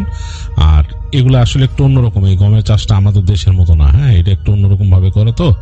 তো আস্তে ধীরে শিখবেন। এখন আমি এটা বলে আনছি আপনারা, আপনি এটাতেই ঢুকে যান, দেখেন। আর আপনি ছাড়া এখানে আরেকজন বাঙালি আছে, বাঙালি ভাই, উনি আব্দুল মুতালেব ভাই, উনি এখানে থাকে। আর এছাড়া মিশরীয় আছে কিছু কিছু, এখানে সুদানের মানুষ আছে। তো এরা সবাই কাজ করে। তো এই মূলত এই যেগুলো আপনি করবেন, যে আপনি আর আব্দুল মুতালেব ভাই যে পশু পাখির দেখাশোনা করবেন, আর ওই উটের দেখাশোনা মনে একজন মিশরীয় করে, ও আবার অনেক ওই কাজেও চলে যায়। তো আপনি থাকেন এখানে, আসেন আপনারা পরিচয় করে দিই। তো এই বলে আবু নাসির সাহেবের কাজিন তাকে নিয়ে যায় ফার্মের ওইখানে, মানে যেখানে ওই যে পশু পাখি চড়তেছে, ওখানে নিয়ে দেখে যে একজন মানুষ কাজ করতেছে, ডাক দেয় তাকে, জোরে জোরে ডাকে। তো উনি চলে আসেন, আসার পরে দেখা যায় ওই যে উনি হচ্ছেন বাঙালি আব্দুল মুতালিব সাহেব। তো তার সাথে পরিচয় করা দেন যে এই যে আমার এই কাজিন, ওনার যার কথা বলছিলাম, উনি আমার বড় ভাই হয় আবু নাসির। তো যাই হোক, ওনার দুজনের পরিচয় হয়। হওয়ার পর বলে যে চিন্তা করেন না, আমরা আছি তো, আমি আছি, আর ওই যেখানে বিদেশিরা আছে, হ্যাঁ আপনি আমি, কোনো অসুবিধা নেই। তো যাই হোক, ওনাকে ওখানে স্যারেল করে দিয়ে যান ওনার কাজিন ওই দিন। তো ওখানে উনি ওই দিন প্রথম দিন আসলেন, এসে ওই একটু হাঁটাচলা করছে, দেখলেন ওই জায়গাটা ঘুরে ঘুরে, ভালোই লাগতেছে ওনার কাছে, কারণ এই যে উনি গ্যাস স্টেশনে ছিলেন, ওই জায়গাটা একদমই নিরস ছিল। তো উনি মনে মনে শুকরিয়া আদায় করছেন, এর থেকে অনেক ভালো জায়গায় আসছি। তো যদিও এই পশু পাখি পালতে কেমন কষ্ট হবে তিনি জানেন না, কারণ তিনি আসলে আদতে পশু পাখি খুব বেশি পালেন নাই। তাদের বাড়িতে হয়তো গরু ছিল কয়েকটা, আর এই যে ছাগল টাগল ছিল দুই একটা, এরকম, বাট এরকম অবস্থা ছিল না। তো যাই হোক, আর এই তো উট একদম নতুন প্রাণী, তো ওনার কাছে দেখেই জানি কেমন লাগতেছে। তো ওই যে দেখলো যে আব্দুল মুতালেব সাহেব তিনি মোটামুটি ভালোই এক্সপার্ট, এবং ওই যে আরেকজন মিশরীয় আছে, সেও এগুলা মানে ভালোই দেখে। তো যাই হোক, এইভাবে ওই দিন চলে গেল তার কাজিন, আর আবু নাসির সাহেবের দিন কাটতে লাগলো এই ফার্মে। তো উনি মোটামুটি আস্তে আস্তে অভ্যস্ত হয়ে গেলেন ওই জায়গায়। এই সন্ধ্যার পরে চুপচাপ বসে থাকেন যখন কাজ থাকে না, ওই সময় মানে সব পশু পাখিকে তিনি আর ওই আব্দুল মুতালেব সাহেব যে মোটামুটি ওই তাদের ওই ফেন্স আছে, ফেন্সের মধ্যে ঢুকাই দিয়ে তারা ওখানে লক করে চলে আসেন, এসে তাদের ওই যে ট্রেলার হোম তাদেরটাই হচ্ছে সবচেয়ে কাছে আর কি, ওই কারণ যেহেতু তাদের ওইখানে পশু পাখি দেখতে হয়। তো ট্রেলার হোমে বসে দুজনে গল্প গুজব করেন, মানে তাদের ফ্রেশ হয়ে আর কি, দুজন গল্প গুজব করেন, আড্ডা দেন, এবং তার মতো তিনি মানে যা করেন বসে বসে মোবাইল ফোন টিপেন, যা যা করেন আর কি। ওখানে নেটওয়ার্ক আছে খুব অল্প বিস্তর, মানে নেটওয়ার্ক এত ভালো না, তারপর আছে। তো যাই হোক এগুলো করেই তার দিন কেটে যায়, এবং সন্ধ্যার পর ওখানকার পরিবেশ একেবারে অন্যরকম হয়ে যায়। মরুভূমির মধ্যে তো দেখা যাচ্ছে কেমন একটা মানে পোকার ডাক, এই পোকার ডাকটা তিনি মিলাইতে পারেন না, তাদের নিজের বাড়ির যে ওখানে যে পোকামাকড় রাতের বেলা ডাকে সে মিলাইতে পারেন না, ডিফারেন্ট একটা পোকার ডাক। আর ওখানে গমের ক্ষেত যে, এবং ওই জন্যই আসলে এই চাষটা একটু ডিফারেন্ট, ওখানে ওই মানে অনেক কেয়ারফুল থাকতে হয় তাদের এই গম মেনটেন করার জন্য। তো আবু নাসির সাহেবের রাতের বেলা 8টা-9টার পর আর ভাল লাগে না। তিনি মানে ওই ছোট্ট তাদের যে থাকার জায়গাটা যে ট্রেলার হোম, ওইটা খুব ছোট, তো ওইখানে থাকতে থাকতে তিনি বোর্ড হয়ে যান। তিনি রাতের বেলা বের হয়ে যান হেঁটে হেঁটে, একদম হাঁটতে হাঁটতে চলে যান এই মাথায় সেই যে গম ক্ষেতের ওই পাশে। তার কাছে অন্যরকম লাগে, দূরে পাহাড়গুলো দেখা যায় তো, তবে ভীতিকর। তিনি বলছেন যে ওখানে ভীতিকর লাগে, কারণ দেখা যাচ্ছে যে এরকম খোলা জায়গায় ক্ষেতের পাশ দিকে একেবারে একটু জায়গা ঘুরে গিয়ে দেখা যাচ্ছে 3টা পাহাড় উঠছে, এরকম মানে অন্যরকম লাগে, কেমন জানি মানে গা শিরশিরানি একটা ভাব চলে আসে। আর রাতের বেলা ওই যে যারা ওখানে আছে মিশরীয় বা ওরা অতটা এখানে জাগে না, ওরা ঘুমায় যায়, ওই সময় ক্লান্ত হয়ে যায় তো, খেতে খামারে কাজ করে ওরা ঘুমায় যায়, ওরা থাকে না। তো তিনি হেঁটে হেঁটে যখন যান তখন দেখেন যে ওদের ট্রেলারের ওইখানে হালকা একটা বাতি জ্বলতেছে ভিতরে, বুঝতেছে যে তারা ঘুমাচ্ছে। তা আবু নাসির সাহেবের আবার রাত জাগার অভ্যাস ছিল, তো তিনি হাঁটতে হাঁটতে যান। তো এইসব একটু ভয় কম পান, কারণ তিনিও যেখান থেকে আসছে ওইটাও অনেকটা পাহাড়ি এলাকা, তো তিনি ওই জন্য তার সাহসটা একটু বেশি। তো হেঁটে তিনি ওই যে সেই গম ক্ষেত পার হয়ে দিকে যান, এই আকাশের দিকে তাকায় থাকেন, তার কাছে অন্যরকম লাগে। তিনি হেঁটে হেঁটে আবার আসেন, এসে নিজেদের যে ঘরটা বা নিজেদের ট্রেলারটা পার হয়ে আরো সামনে চলে যান। তো গিয়ে তখনই তার মানে প্রথম তার সামনে পড়ে হচ্ছে উটের খামারটা। কেমন যেন লাগে প্রাণীগুলাকে তার কাছে, মানে এটা তিনি তো দেশে ওইভাবে দেখেন নাই, দেশে দেখছেন মানুষ কোরবানির জন্য আনে সেই উটগুলা একরকম, আর এইটা আরেক রকমের উট। মানে ওগুলা কিন্তু আসতো মানে পাশের দেশ থেকে আসতো, বাংলাদেশে যেগুলো আসতো, আর এই উটগুলো আরো বড় বড় আর একটু অন্যরকম। তাকে কিন্তু বলছে ওখানে আব্দুল মুতালেব সাহেব যে এই উট কিন্তু কামড় দিয়ে দেয়, সাবধান। হ্যাঁ, আর উট অনেক অনেক ধূর্ত, অনেক চালাক। এইখানে খুব একটা উটের ফার্মে রাতের বেলা ওইখান থেকে আশেপাশে যে ঘোরাঘুরি কম করবা। তো তিনি জিজ্ঞেস করছিলেন যে কেন, বলে আছে, কারণ আছে, ওখানে যেও না বেশি, উটের ইসে যেও না, বকরির ফার্মেও যেও না, এখানে যাওয়ার দরকার নেই, চুপচাপ ওদিক দিয়ে হাঁটা চলা করো না খুব একটা, রাতের বেলা কোনো সমস্যা নিলে যেও না। তাই বলছিল তাকে আব্দুল মুতালেব সাহেব। তো তিনি ওই কথার খুব একটা ধার ধারেন না, তাকে আসলে শিখতে হবে, বুঝতে হবে। তিনি আরো বোঝার চেষ্টা করেন এই পশুগুলোর নেচারগুলা কেমন। তিনি হাঁটতে হাঁটতে চলে যান ফেন্সের কাছে, যে দেখেন যে উটগুলা কেমন, তাকে দেখে শব্দ করে একটা, কেমন জানি শব্দ করে, এবং এইটা তার মাথায় আছে যে তাকে বলছে কামড় দিয়ে দেয় উঠ, এর জন্য তিনি একটু কেয়ারফুল থাকেন, তিনি ফেন্সের মধ্যে ঢুকেন না। তো হেঁটে হেঁটে যান, আবার বকরির ফার্মের ওখান দিয়ে হটেন, তার কাছে কেমন জানি একটা অন্যরকম এনভায়রনমেন্ট লাগে। তো যাই হোক এরকম ভাবে তার দিন চলে যাচ্ছিল। তো একদিন রাতে তিনি দেশে কথা বলতেছেন, ফোনে কথা বলতে বলতে হেঁটে যাচ্ছেন সামনে। তো যেতে যেতে তিনি আসলে তাদের যে উটের যে খোয়ার বা উটের ফার্ম সেটাও পার হয়ে গেছেন, তার যে বকরির ফার্ম সেটাও পার হয়ে গেছেন। তো এখানে যেহেতু দরজা নাই, মানে ঢোকার জন্য কোনো এন্ট্রেন্স আলাদা কোনো দরজা কিছু নেই, ওই যে মানে রাস্তা আর কি, ডার্ট রোড, সেটার উপর দিয়ে উনি হাঁটতে হাঁটতে আরো সামনে যাচ্ছেন, আর কথা বলতেছেন। তো বেশ খানিকক্ষণ তিনি হেঁটে সামনে চলে আসছেন। হঠাৎ করে তার কাছে মনে হলো যে তিনি যে কথা বলতেছিলেন দেশে, তার ফোনের মধ্যে মনে হলো একটা নয়েসের মতো, মানে কেমন জানি মনে হলো যে কতগুলা বাচ্চা যদি কথা বলে ওঠে কেউ কেউ কুকুর করে, কেমন যেন একটা স্ট্যাটিক নয়েসের মতো সেরকম একটা শব্দ। তো তিনি অবাক হলেন যে ফোনের মধ্যে কে কথা বলে, এরকম হইলো কেন শব্দ। অনেক সময় দেখা যায় না ওই যে টেলিভিশন বা রেডিওতে স্ট্যাটিক প্রবলেম হয় সেরকম। তো তিনি দেশে বলতেছেন হ্যালো হ্যালো, কি মানে সব ঠিক আছে নাকি আর কি, তার ভাষায় বলতেছেন তিনি, সব ঠিক আছে না, কিসের শব্দ। তো দেখতেছে ওই পাশ থেকেও মানে হয়ে যাচ্ছে, মানে স্ক্র্যাম্বলড হয়ে যাচ্ছে ভয়েস, মানে এলোমেলো হয়ে যাচ্ছে, কথা ঠিক মতো শোনা যাচ্ছে না। তো তিনি লাইনটা কেটে দিলেন। তো লাইনটা কাটার পরে তার ফোন দেখা গেল যে হ্যাং হয়ে গেল, মানে ফোন আরই নড়তেছে না এখান থেকে। তার অনেকক্ষণ ধরে লাইট নিভে থাকলো, তিনি অনেকবার চেষ্টা করলেন, দেখলেন যে একসময় টাস করে ফোনটা বন্ধ হয়ে গেল। তো তিনি এখানে সুইচ টিপে আবার অন দেওয়ার চেষ্টা করতেছেন, তো সুইচ টিপে ধরছেন, ফোন অন হচ্ছে না, মানে একটু আলো জ্বলে আবার নিভে যাচ্ছে। তো তার মানে তিনি মনে করলেন ব্যাটারি হয়ে গেছে, কোনো কারণে ব্যাটারি শেষ হয়ে গেছে, চার্জ দিতে হবে ফোনে। তো তিনি অবাক হলেন যে এই শব্দটা কি পাইলেন ফোনের মধ্যে। মনে হলে কেমন খিচখিচ খিচখিচ করে কতগুলা বাচ্চা কাচ্চারা কথা বলে গেলে যেরকম সেরকম। হঠাৎ করে তিনি ফোন বন্ধ অবস্থায় তিনি শব্দ পেলেন, কিচকিচ কিচকিচ শব্দ। তখন তিনি চিন্তা করছেন, আরে আমি তো এই মূল ফার্মের থেকে অনেক দূরে চলে আসছি। পিছনে তাকায় দেখলেন যে তাদের এই যে ওই বকরির ফার্মের যে বেড়া দেখা যাচ্ছে অনেক দূরে, অনেক দূরে। তিনি হাঁটতে হাঁটতে অনেক দূর চলে আসছেন। তার সোজা যে ডান দিকে এরকম একটা রাস্তা চলে গেছে, রাস্তা মানে কি ডার্ট রোড, এবং সেটা সোজা চলে গেলে দেখলেন যে পুরা ওই জায়গাটা অনেকটা প্রান্তরের মতো, এবং সেইখানে দূরে পাহাড় দেখা যাইতেছে, ঝোপঝাড়, বিভিন্ন ঝোপঝাড়। আর বাঁ দিকে চলে গেলে ওইদিকে আরেকটা এরকম চিকন রাস্তা গেছে, ওই পাশে যে ঝোপঝাড়, ওখানে কিছু নাই। আর সোজা রাস্তাটা গেছে, এটা দিয়ে মনে হয় মূল রাস্তায় ওঠা যায়। তো তিনি তো আসছিলেন গাড়িতে করে, তিনি তো এখান থেকে আর বেরোন নাই, তার আসলে খেয়ালও নাই। তো তার কাছে মনে হলো যে ওই শব্দটা, ওই যে এরকম কিচকিচ বাচ্চাদের মতো শব্দ, কেউ কতগুলো বাচ্চা যদি কথা বলে, খিলখিল করে হাসে, দৌড়ায়, সেরকম শব্দ মনে হলো। যে তিনি যেদিকে তাকায় আছেন তার উল্টা দিক দিয়ে গেল এরকম শব্দ। তো এবার তার একটু ভয় লাগলো, তিনি তাড়াতাড়ি ঘুরে হাঁটা দিলেন। তিনি বুঝতেছেন তিনি অনেক দূরে চলে আসছেন। তো তিনি যাচ্ছেন সামনে, তার কাছে মনে হচ্ছে তার পিছনে কতগুলো বাচ্চা খিলখিল করে হেসে হেসে দৌড়ায় দৌড়ায় দাঁড়াচ্ছে, এরকম মানে হাসতেছে বা তাকে ফলো করতেছে। তিনি ফট করে পিছনে তাকান, দেখেন কেউ নাই, কেউ নাই, ওই পাশে ঝোপঝাড় গুলো দেখা যাচ্ছে। তো তার কাছে মনে হলো এই ঝোপঝাড়ের মধ্যে কি বাচ্চারা লুকায় নাকি, এখানে কোনো আছে নাকি। তিনি শুনছেন যে এইসব জায়গায় অনেক জায়গায় বেদুইনরা থাকে, এটা তার মাথায় আসে মানুষের কাছ থেকে যে বেদুইনরা থাকে এখানে। তো তাদের বাচ্চারা এত রাত্রে কি করবে? তখন প্রায় 12টা-1টা বেজে গেছে, এরকম রাত।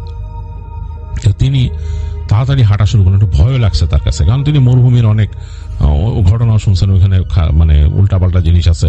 আব্দুল মোতালেব সাহেব তারে বলছে যে তুমি রাত্রেবেলায় হাঁটাহাঁটি করে ঠিক নাই, সেই এগুলো বলছে।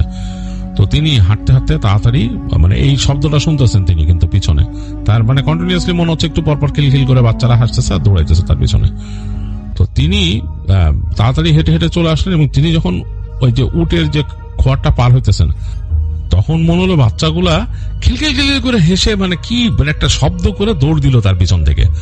তিনি একদম কেঁপে উঠলেন, কেঁপে উঠে তার সারা শরীরে সব ভ্রম দাঁড়ায় গেছে। তিনি ফট করে তাকায় দেখেন যে পিছনে কেউ নাই। তিনি শব্দ পেলেন যে উটগুলা মনে হলো শব্দ করে উঠলো, উটগুলা শব্দ করে উঠলো, কেমন করে ডেকে উঠলো, এবং মানে একটা ভয়ঙ্কর অবস্থা, মানে একটা বিশৃঙ্খলা শুরু হয়ে গেল ভিতরে। এবং মনে হলো যে কতগুলা বাচ্চা যদি ওই উটের খোয়াড়ায় ঢুকে পড়ে দৌড়ায় সেরকম। তো তিনি একটু অবাক হলেন, কিরে এটা ঘটনা কি, এটা কে ঢুকছে? তো তার সাহস ছিল না ওখানে যাওয়ার।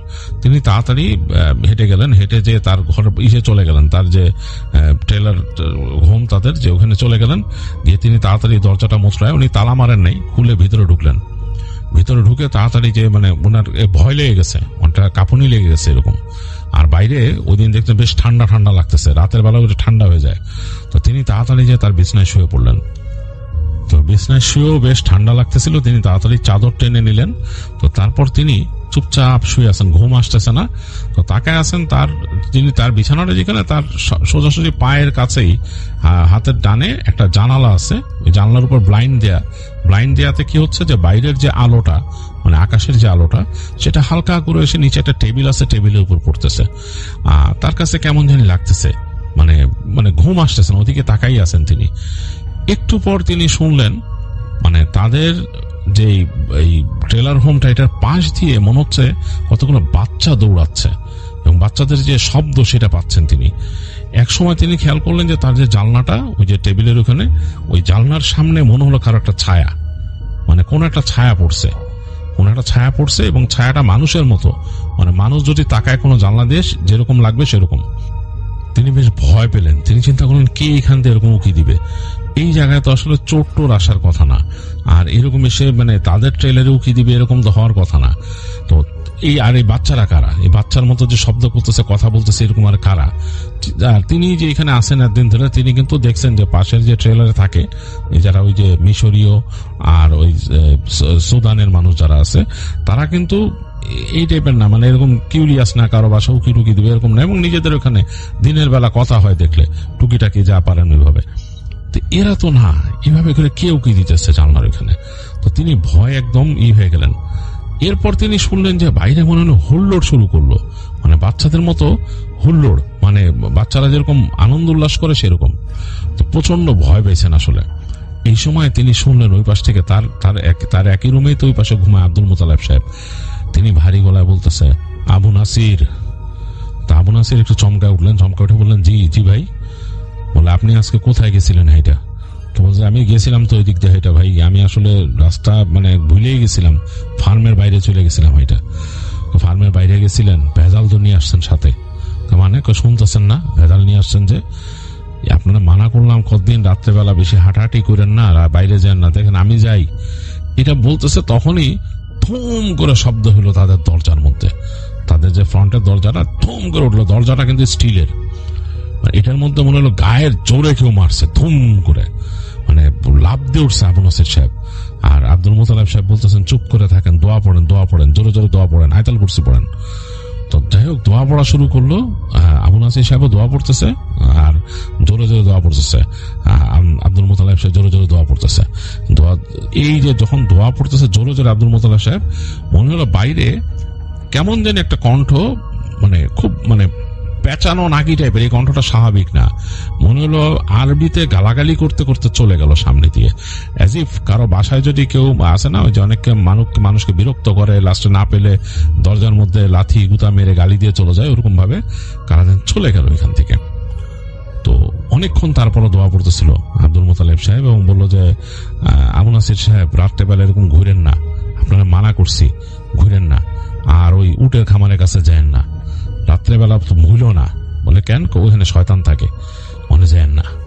তো যখন বলছে ওখানে শয়তান থাকে, তখন আবু নাসির সাহেবের একটু গায়ের রোম টোম দাঁড়ায় গেছে, খুব ভয় পাইছে। বলছে যে, এই যে শব্দ পাইতেছিলেন কিসের, বুঝতে পারছেন? বলে, কি? বলে, জিন। জিনে এসে বিরক্ত করে গেছে। এটা বলার সাথে সাথেই আবার তাদের ছাদের মধ্যে একটা ত্রিম করে একটা কিছু পড়লো ভারী, মানে পুরা কেঁপে উঠছে তাদের ইটা।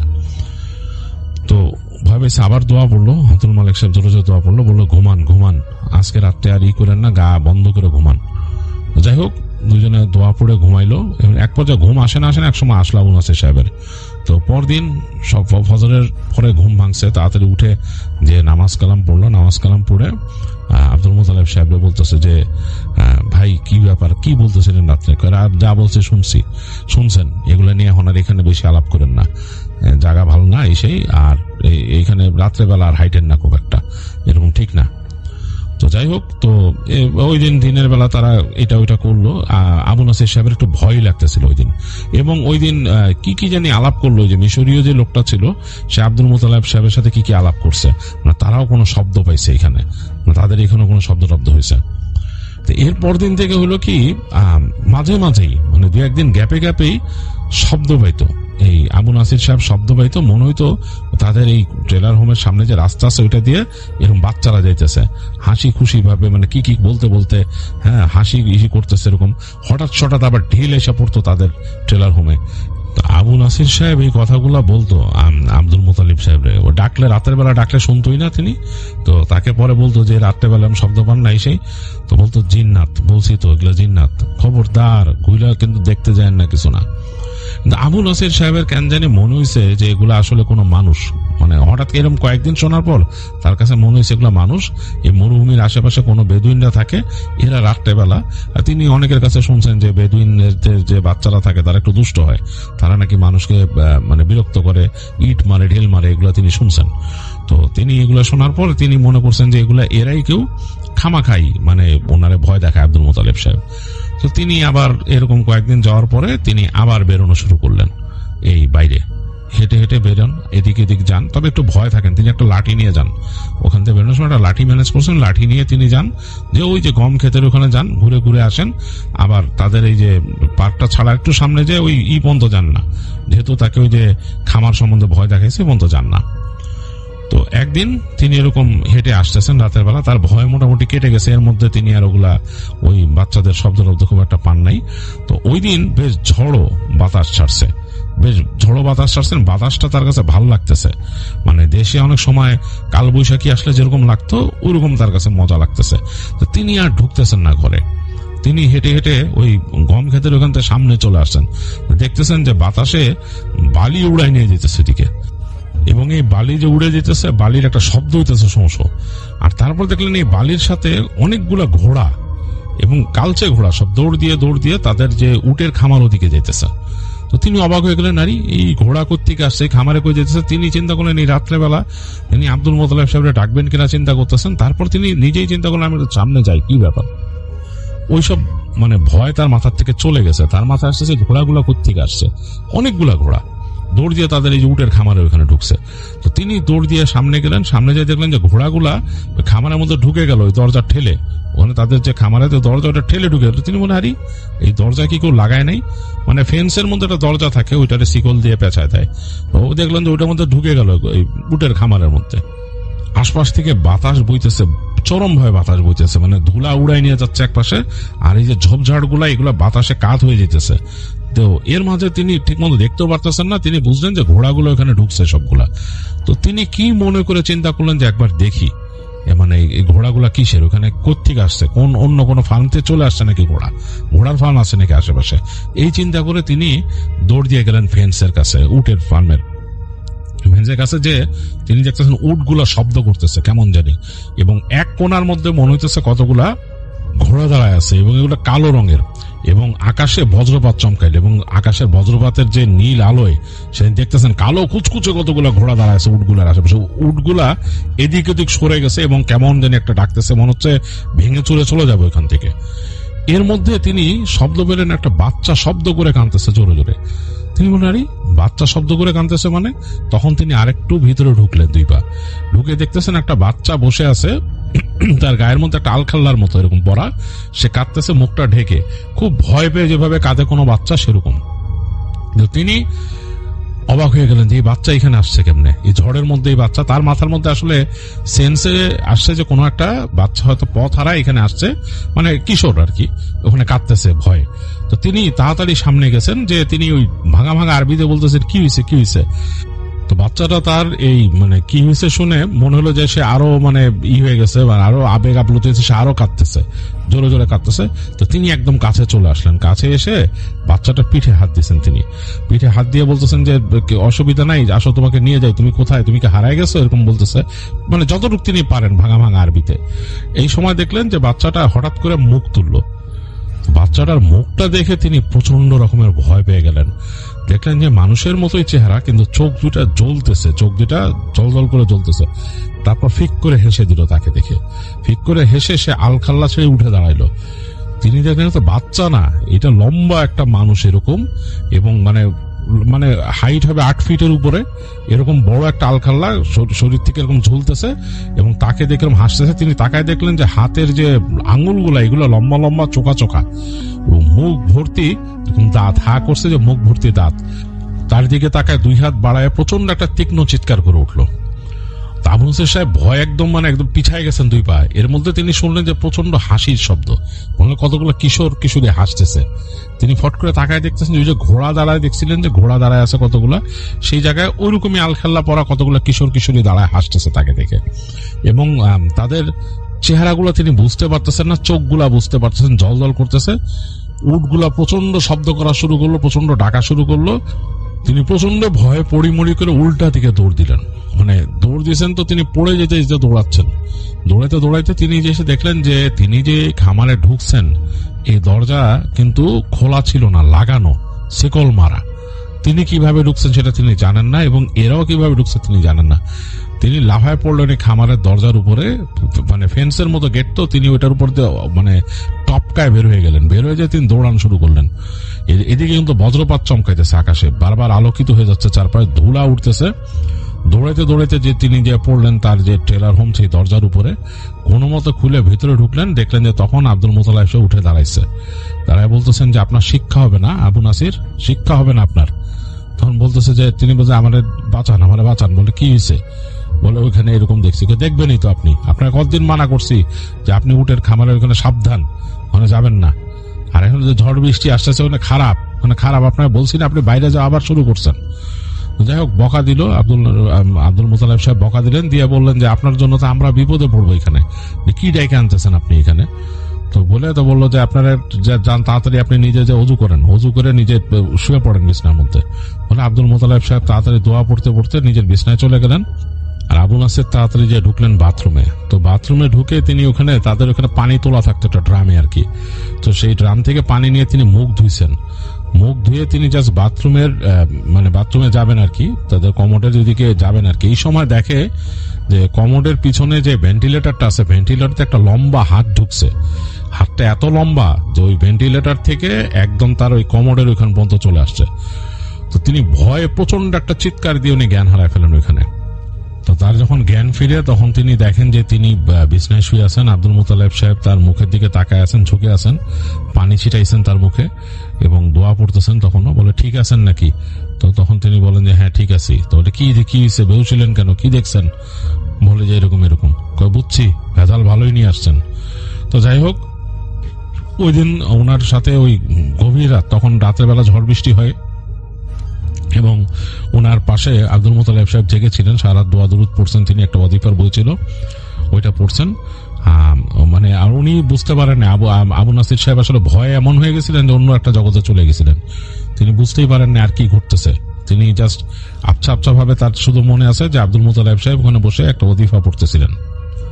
তো পরদিন দিনের বেলা যখন সূর্য আলো ফুটে গেছে, তো উনি উঠতে তো পারেননি, ভোরের দিকে ঘুমাই গেছিলেন। তো উঠে তাকে বললেন যে নামাজ পড়ে নিতে, নামাজ পড়লেন। তারপরে আব্দুল মুতালেব সাহেব নিয়ে গেলেন, নিয়ে যে ওইখানে যে মিশরীয় লোক তার সাথে কথা বললেন।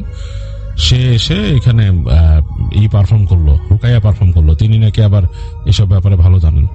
রুকাইয়া পারফর্ম করলো এবং তাদের এলাকাটা মোটামুটি টেম্পোরারিলি বন্ধ করলো, এবং এই যে তাদের যে ঘর বাড়ি এই অঞ্চলটা, এবং পরবর্তীতে বলছে যে তাদের যে কফিলকে বলবে এই জায়গাটা আরো ভালোভাবে সিকিউর করে দিতে। তো তাকে স্পষ্টভাবে আবু নাসির সাহেবকে বলছিল এরপরে ভুলেও রাত্রেবেলা তিনি ওই যে উটের খামারের দিকে না যান, এটা যেন না জানেন। উটের খামারে পরেই পড়ছিল বকরির খামার, বলছে যে ওদিকে যাওয়ারই দরকার নেই রাতের বেলা। এরপর আবু নাসির সাহেব অনেকদিন ওদিকে যান নাই, রাতের বেলা ঘর থেকে বেরোয় হাঁটাচলাই করতেন না অনেকদিন। তা আস্তে আস্তে অভ্যাস হয়েছে, আবার আস্তে আস্তে সাহস ফিরে আসছে। তখন তিনি হাঁটতেন, কিন্তু খামারের দিকে আর যেতেন না, হেঁটে হেঁটে চলে যেতেন ওই যে ক্ষেতের দিকে, গম ক্ষেতের দিকে, ওদিক থেকে ঘুরে আসতেন। মাঝে মাঝে তার ওই যে দু একজন বন্ধু ছিল যারা সুদানের লোকজন, তাদের দু একজনের সাথে গল্প করতেন, বলতেন যে আমার সাথে একটু হাঁটো, এই ওরাও দু একজন একটু রাত জেগে ওনার সাথে হাঁটতো। তো তিনি শুনছেন, পরবর্তীতে তিনি শুনছেন যে উটের খামারে, এটা আমাদের রিলিজনেই বলা আছে যে উটের খামারে নাকি রাত্রি যাপন করা নিষেধ, সেখানে নামাজ পড়াও নিষেধ। তো এগুলা তিনি পরে যখন এগুলো জানছেন, তখন তিনি আরো বেশি ব্যাপারে স্ট্রিক্ট হয়ে গেছেন। আর এগুলা টুকিটাকি ব্যাপার স্যাপার তো ওখানে যেহেতু ওই এলাকার মানুষজন অনেক কিছু এক্সপিরিয়েন্স করছে, তারা তো তাকে বলছেই। তো সব ঘটনা তো আর এখন বলা যাবে না, ওনার নিজের এক্সপিরিয়েন্স করে যে ঘটনাটা সেটা বললেন।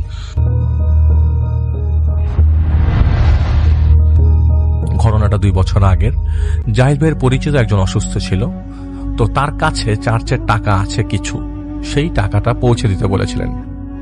তো আমি বলতে চাই যে জাহিদ ভাই হচ্ছে অলমোস্ট নিশাচর প্রাণীদের মতো। দিনের আলো জাহিদ ভাই সহ্য হয় না। এছাড়া জাহিদ ভাই দিনের বেলা যখন বের হয় তখন তার শরীর খারাপ লাগে। তো ওই লোক বিশ্বাসী কাউকে পাচ্ছিল না, তাই জাহিদ ভাই যেতে রাজি হয়। তো জাহিদ ভাই তার দেয়া ঠিকানা মোতাবেক একটা চার্চে যায়, মেইন গেট দিয়ে প্রবেশ করে। তখন ছিল দুপুর, আর প্রথমবার চার্চে গিয়েছে, তাই চার্চের সবুজ পরিবেশটা জাহিদ ভাইয়ের বেশ ভালো লাগছিল। টাকা যে চার্চ পেয়েছে তার একটা ডকুমেন্ট চেয়েছিল জাহিদ ভাই, তাই একজন ফাদার তাকে অপেক্ষা করতে বলে ভেতরে। তাই তিনি বাইরে এসে দাঁড়িয়েছিল। হঠাৎ একটা চিৎকার চেঁচামেচি শুনে পেছনে ঘুরে দাঁড়ায় তিনি দেখতে পায় একটা মেয়ে এলোমেলো চুলে এদিক ওদিক দৌড়াচ্ছে। সিকিউরিটি এবং বেশ কয়েকজন মহিলা তাকে ধরার চেষ্টা করছিল। তো জাহিদ ভাই বলেছিল আগে, আপনারা জানেন সে কিছু দেখে, কিছু বুঝতে পারে। জাহিদ ভাই দেখলো কালো পশমে ভরা একজন মানুষের মতো কি সেই মেয়েটার পিঠে বসে আছে, আর সারা ওই লোকটার মহিলার ওই মানুষটার সারা শরীরে পশম। জাহিদ ভাই এমন কিছু দেখে কিছু কিছু বোঝাবার আগেই হঠাৎ করে নিজের অজান্তেই তার আঙ্গুল দিয়ে একটা তুড়ি দেয়, এবং তিনি তুড়ি দেওয়ার সময় দেখে তার আঙ্গুলে সে রিং পরা ছিল। তখনই সেই তুড়ি মারার শব্দটায় মেয়েটা কানের কাছে চলে যায়। মেয়েটা সেই জায়গায় দাঁড়িয়ে যায়। মেয়েটা জাহিদ ভাইয়ের দিকে তাকায়। মেয়েটা তখন মানে ঘের ঘের করছিল। তখন তার মুখ দিয়ে সাদা ফেনা আসছিল। সে তাকিয়ে থাকলো, আর জাহিদ ভাই চোখের ইশারা দিয়ে সে মেয়েটার মধ্যে থাকা খারাপ জিনটাকে ইশারার মাধ্যমে বলল, ভেতরে যা। অনেকে ইশারা দিয়ে দেখায় না, ভেতরে যা, এরকম ভাবে। এই চোখের ইশারায় তাকে বলছিল। মেয়েটাকে বেশ কয়েকজন ভেতরে নিয়ে যায়। যাওয়ার সময় জাহিদ ভাইকে লক্ষ্য করে সে থুতু মেরে যায়। সবাই এটা বুঝেছিল যে মেয়েটা জাহিদ ভাইকেই দেখছে। জাহিদ ভাইয়ের জন্য পরিবেশটা বেশ অস্বস্তিকর লাগতে লাগলো। যেই ফাদার তাকে একটা প্যাড নোট টাকা যেটা মানে দিয়েছে, টাকা যে মানে টাকা যেতে পেয়েছে সেটা যে দিবে, সেটা দিতে যেয়ে দেখলো যে তিনি ওই লোক মানে জাহিদ ভাইকে দাঁড়িয়ে আছে। জাহিদ ভাইকে দেখলো যে তিনি দাঁড়িয়ে আছে। তো জাহিদ ভাইকে তিনি ডাকেন। জাহিদ ভাই ওনার কাছে যায়, ওই প্যাড নোটটা নিয়ে জাহিদ ভাই বের হয়ে যায়। বের হওয়ার সময় সিকিউরিটি একজন জাহিদ ভাইকে এসে ডাকে, বলে যে আপনাকে ফাদার ডেকেছেন। তো জাহিদ ভাই ইচ্ছা করেই যা কারোরই নাম বলছে না এবং ছদ্মনাম এখানে ব্যবহৃত হচ্ছে না। তো জাহিদ ভাই দেখলো সেই ফাদারের কাছে দানের টাকা দিয়েছিল যে তিনি দাঁড়িয়ে আছেন। তিনি জাহিদ ভাইয়ের কাছ থেকে ফোন নাম্বারটা নেন এবং জাহিদ ভাই সেখান থেকে চলে আসে। সেদিনের পর একদিন বিকালে জাহিদ ভাইয়ের কাছে সেই ফাদারের ফোন আসে। জাহিদ ভাই তাকে দেখা করতে বলেন। তিনি জাহিদ ভাইকে বলেন যে সেদিনের ঘটনা নিয়ে তিনি অনেক কিছু জিজ্ঞাসা করেন। আলাপ আলোচনার পর তিনি মেয়েটার সমস্যা বলতে শুরু করে।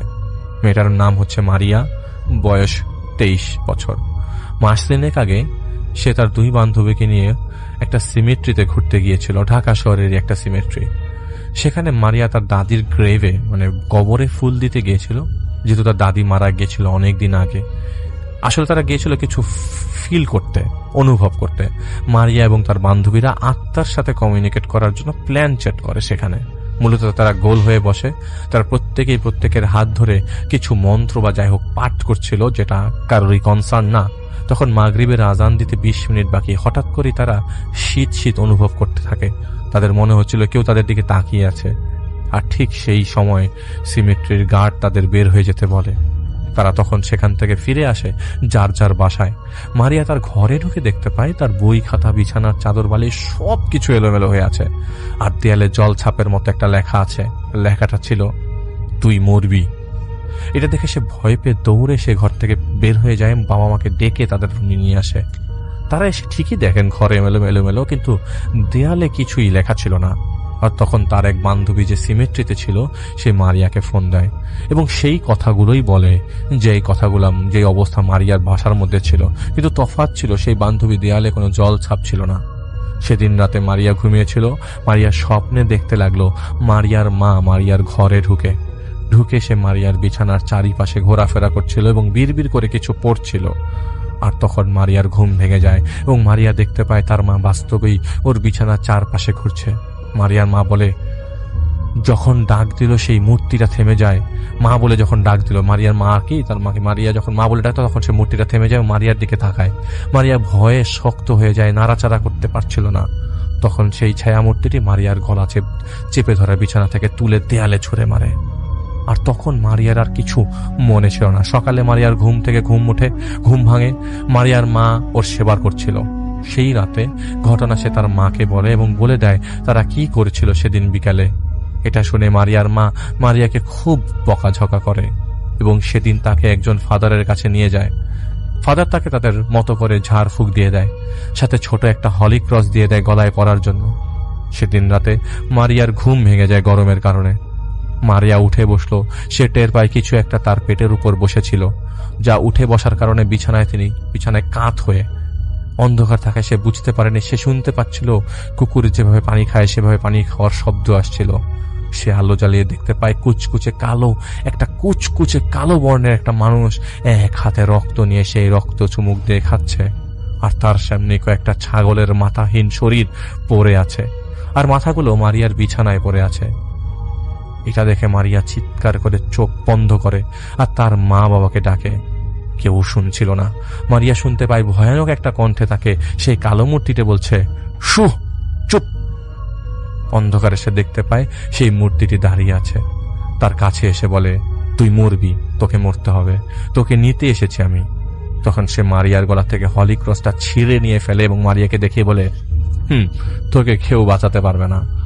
হঠাৎ সেই মূর্তি প্রলয়ের মতো করে বলতে থাকে এক অজানা ভাষায়, মন্ত্রের মতো কিছু।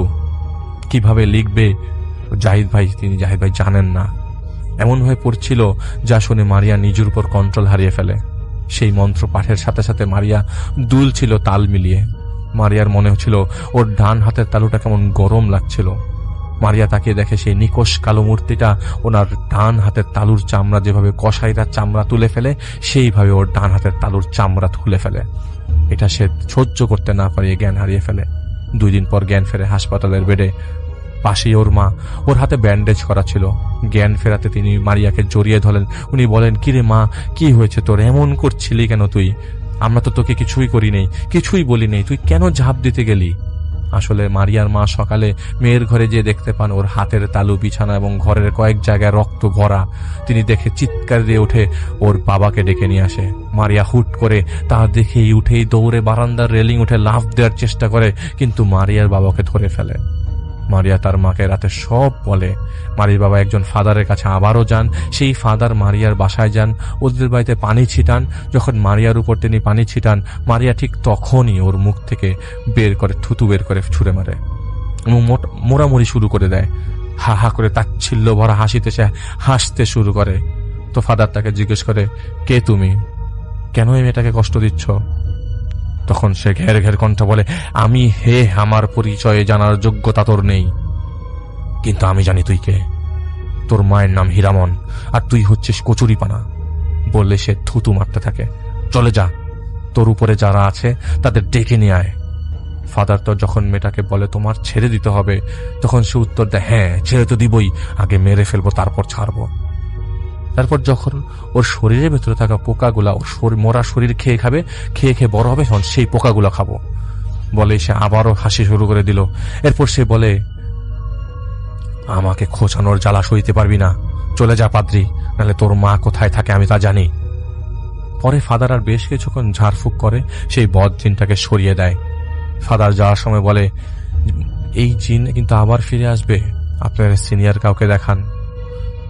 তো মারিয়ার মা মারিয়ার সেই 2 বান্ধবীর সাথে দেখা করে যেদিন ওই সিমেট্রিতে তারা গিয়েছিল আসলে জানতে। উনি জানতে চান কি হয়েছিল সেদিন কেন এরকম, সে কি হয়েছিল যার কারণে তার মেয়ে ভুগছে। তার কেমন সদুত্তর কেউ দিতে পারেনি। তো এখানে যে 2 বান্ধবী ছিল তারা তাদের একজনের ঘরে এলোমেলো হয়েছিল, যেভাবে মারিয়ার ঘরে এলোমেলো ছিল, আরেকজনের কিছুই হয় নাই। তো মারিয়ার মায়ের সন্দেহ হয়, তাহলে এই মেয়েটাকে কিছু করেছে কিনা যার সাথে কোনো সমস্যা হয়নি। এর মধ্যে অন্য আরেকজন ফাদারের কাছে তারা মারিয়াকে নিয়ে যায়। প্রায় প্রতিদিন মারিয়াকে ঝাড়ফুঁক দেওয়া হতো, না হলে মারিয়া রাতে ঘুমাতে পারত না। এভাবে 1 মাস চলার পর একদিন রাতে মারিয়ার ঘুম ভেঙে যায়। মারিয়া উঠে বসে, সে শুনতে পায় মারিয়ার মা তাকে ডাকছে। মারিয়া তার মার ঘরে যায়। গেট খুলে সে ঘরে ঢুকতেই মারিয়ার বুকটা কেঁপে ওঠে। মারিয়া দেখতে পায় তার বাবা ফ্লোরে পড়ে আছে, তারা সারা শরীরে রক্ত, মনে হচ্ছে যেন চামড়া তুলে ফেলেছে তার বাবার। তার শরীরে অসংখ্য শরীরে খেকো পোকা কিলবিল করছে, আর মারিয়ার মা তার পাশে বসে একটা করে সেই পোকা তুলে নিয়ে খাচ্ছে। তার মুখটা রক্তে মাখানো। সে মারিয়াকে ইশারা দিয়ে 1 হাত দিয়ে তার বাবার শরীর থেকে সেই পোকাগুলো তুলে মারিয়ার দিকে বাড়িয়ে দেয়। তা দেখে মেয়েটা সেখান দিয়ে দৌড় দিয়ে নিজের ঘরে চলে আসে। চিৎকার করে সে সাহায্য চাইছিল বারান্দায় দাঁড়িয়ে। তখনই মেয়েটার মা বাবা এসে মেয়েটাকে শান্ত করে। ওকে বোঝানো হয় কিছুই হয়নি, সব ঠিক আছে। এইভাবে একটা দিন যাচ্ছিল। একদিন মারিয়াকে বড় ফাদারের কাছে নিয়ে যাওয়া হয়। বড় ফাদার ছিলেন অভিজ্ঞ। মারিয়াকে দেখিয়ে তিনি বলেন, এই দুষ্টু প্রেত এই বাচ্চাটাকে কেন জ্বালাচ্ছিস? তখন মারিয়া স্বাভাবিকভাবে বলল, ফাদার আমি তো কিছু করিনি। ফাদার বলে, না মা, তোমাকে কেন বলবো? আর ঠিক তখন মারিয়ার কানে ব্যথা শুরু হয়। বড় ফাদার তখন তার মতো করে প্রার্থনা করছিলেন। মারিয়া বলে, ফাদার কারেন্ট চলে যাবে। এটা বলা মাত্রই সেই ভবনের বিদ্যুৎ সংযোগ গোলযোগ বিকল হয়ে যায়। বড় ফাদার তখন বলে, এই দুষ্টু, তুই এমনটা করে কি দেখাতে চাস? তুই শক্তিশালী, ঈশ্বর তোদের নরকের আগুনে চালাবে। আমি তোকে কিছু করার আগে এই মেয়েটাকে ছেড়ে চলে যা। তখন মারিয়ার হঠাৎ করে পুরো শরীর ঝাঁকাতে থাকে। এক সময় ঝাঁকানি থামিয়ে বসে থাকা অবস্থায় দুলতে থাকে মারিয়া। তখন সে একটা কবিতা বলতে শুরু করে। কবিতা শেষ করে সে ফাদারের দিকে তাকিয়ে বলে, জানিস আমি কিভাবে জানি এই কবিতা? তোকে শুনেছি আমি পড়তে এই কবিতা। তখন ফাদার ঝাড়ফুঁক করে মারিয়াকে স্বাভাবিক করে, মারিয়াকে বাড়ি পাঠিয়ে দেন এবং বলেন উনি কিছুদিন পর আসবেন তাদের বাসায়। বড় ফাদার মারিয়ার বাবাকে বলে সাবধান, ওকে দেখে রাখতে, মনে হচ্ছে এটা একটা শয়তান। সেদিন রাতে বড় ফাদার ঘুমের প্রস্তুতি নিচ্ছিলেন, তিনি শুনতে পেলেন তার বাথরুমে কেউ পানির কল একবার চালু করছে আর একবার বন্ধ করছে। তিনি বাথরুমের গেট খুলে কাউকে দেখতে পাননি। তখনই তিনি টের পেলেন ছোট বাচ্চা একটা মেয়ে হাসতে হাসতে তার পেছন দিয়ে দৌড় দিয়ে চলে গেল। তিনি ঘুরে তাকান এবং তখনই সেই ঘরের বিদ্যুৎ চলে যায়। তিনি চাপায় একটা শয়তানি হাসি শুনতে পাচ্ছিলেন যা তার চারপাশ থেকে আসছিল। ফাদার তখন তার কানে অনেক রকমের কান্না জড়িত কণ্ঠের কথা শুনছিল। ফাদার, আমাকে বাঁচান, আমি পড়ে যাচ্ছি। ফাদার, আমার জন্য প্রার্থনা করুন। ফাদার, আমি মোম জ্বালাতে পারছি না, এরকমের কথা তিনি শুনছিল। আর তখনই লোহার গ্রিলের লোহার রড দিয়ে বাড়ি মালে যেমন একটা শব্দ হয় তেমন শব্দ হতে শুরু করলো জানালার গ্রিলে। তখন ফাদার তার মতো প্রার্থনা শুরু করলেন। এমন কিছুক্ষণ পরে সে ঘরে বিদ্যুৎ চলে আসে। ফাদার এতটুকু বুঝে গিয়েছিলেন মারিয়া কষ্ট দিচ্ছে সেই শয়তানটাই এসেছিল তাকে ধোঁকা দিতে। কিন্তু ফাদার ছিল সৎ এবং দৃঢ় মনোবলের মানুষ, কারণ তিনি ছিলেন একজনে তার কথা আলাদা করে আমি নাই বলি, তাই সে তাকে ভয় দেখাতে পারেনি। বড় ফাদার মারিয়াদেরকে বাসায় যান। ফাদার বাসায় ঢোকার সময় মারিয়া চিৎকার চেঁচামেচি করছিল। ফাদার এসে ঝাড়ফুঁক করে জিজ্ঞেস করেন, কে তুমি, তোমার নাম কি? এভাবে কিছুক্ষণ চলার পর সে উত্তর দিল, পলি। ফাদার বলেন, আমি তোমার সাথে মজা করছি না, বলো তোমার নাম কি, কেন আমাদের মেয়েকে কষ্ট দিচ্ছ তুমি? তো সে অনেকক্ষণ মুখ হা করে বলে, ও হ্যাঁ, তুমি জানতে চাও আমার নাম ডেভিড। ফাদার জিজ্ঞেস করেন, মেয়েটার হাতের তালুর চামড়া তুমি কেন নিয়েছ? সে উত্তর দেয়, ও তো মরে যাবে, ও খুব সুন্দর, ওর চেয়ে সুন্দর ওর হাতের তালু, খুব সুগন্ধিময়, তাই আমি ওর হাতের তালু উপরে ফেলে আমার কাছে রেখে দিয়েছি। ফাদার বলেন, তুমি যদি আমাদের মেয়েকে পছন্দ করো তবে কেন তুমি তাকে মেরে ফেলতে চাও? কখনো দেখেছো কাউকে নিজের পছন্দের জিনিসকে ক্ষতি করতে? সে বলে, পাদ্রি, তুই চাল পছন্দ করিস? ফাদার বলেন, আমি ওর প্রশ্নের উত্তর চাই। সে বলে, আরে ধুর, তোর প্রশ্নের উত্তর দিয়ে আমার লাভ কি? এটা বলায় ফাদার আবার ঝাড়ফুঁক শুরু করেন। এরপর তিনি জিজ্ঞেস করেন, কেন আমাদের মেয়েকে তুমি ধরে রেখেছ? সে বলতে চায়নি।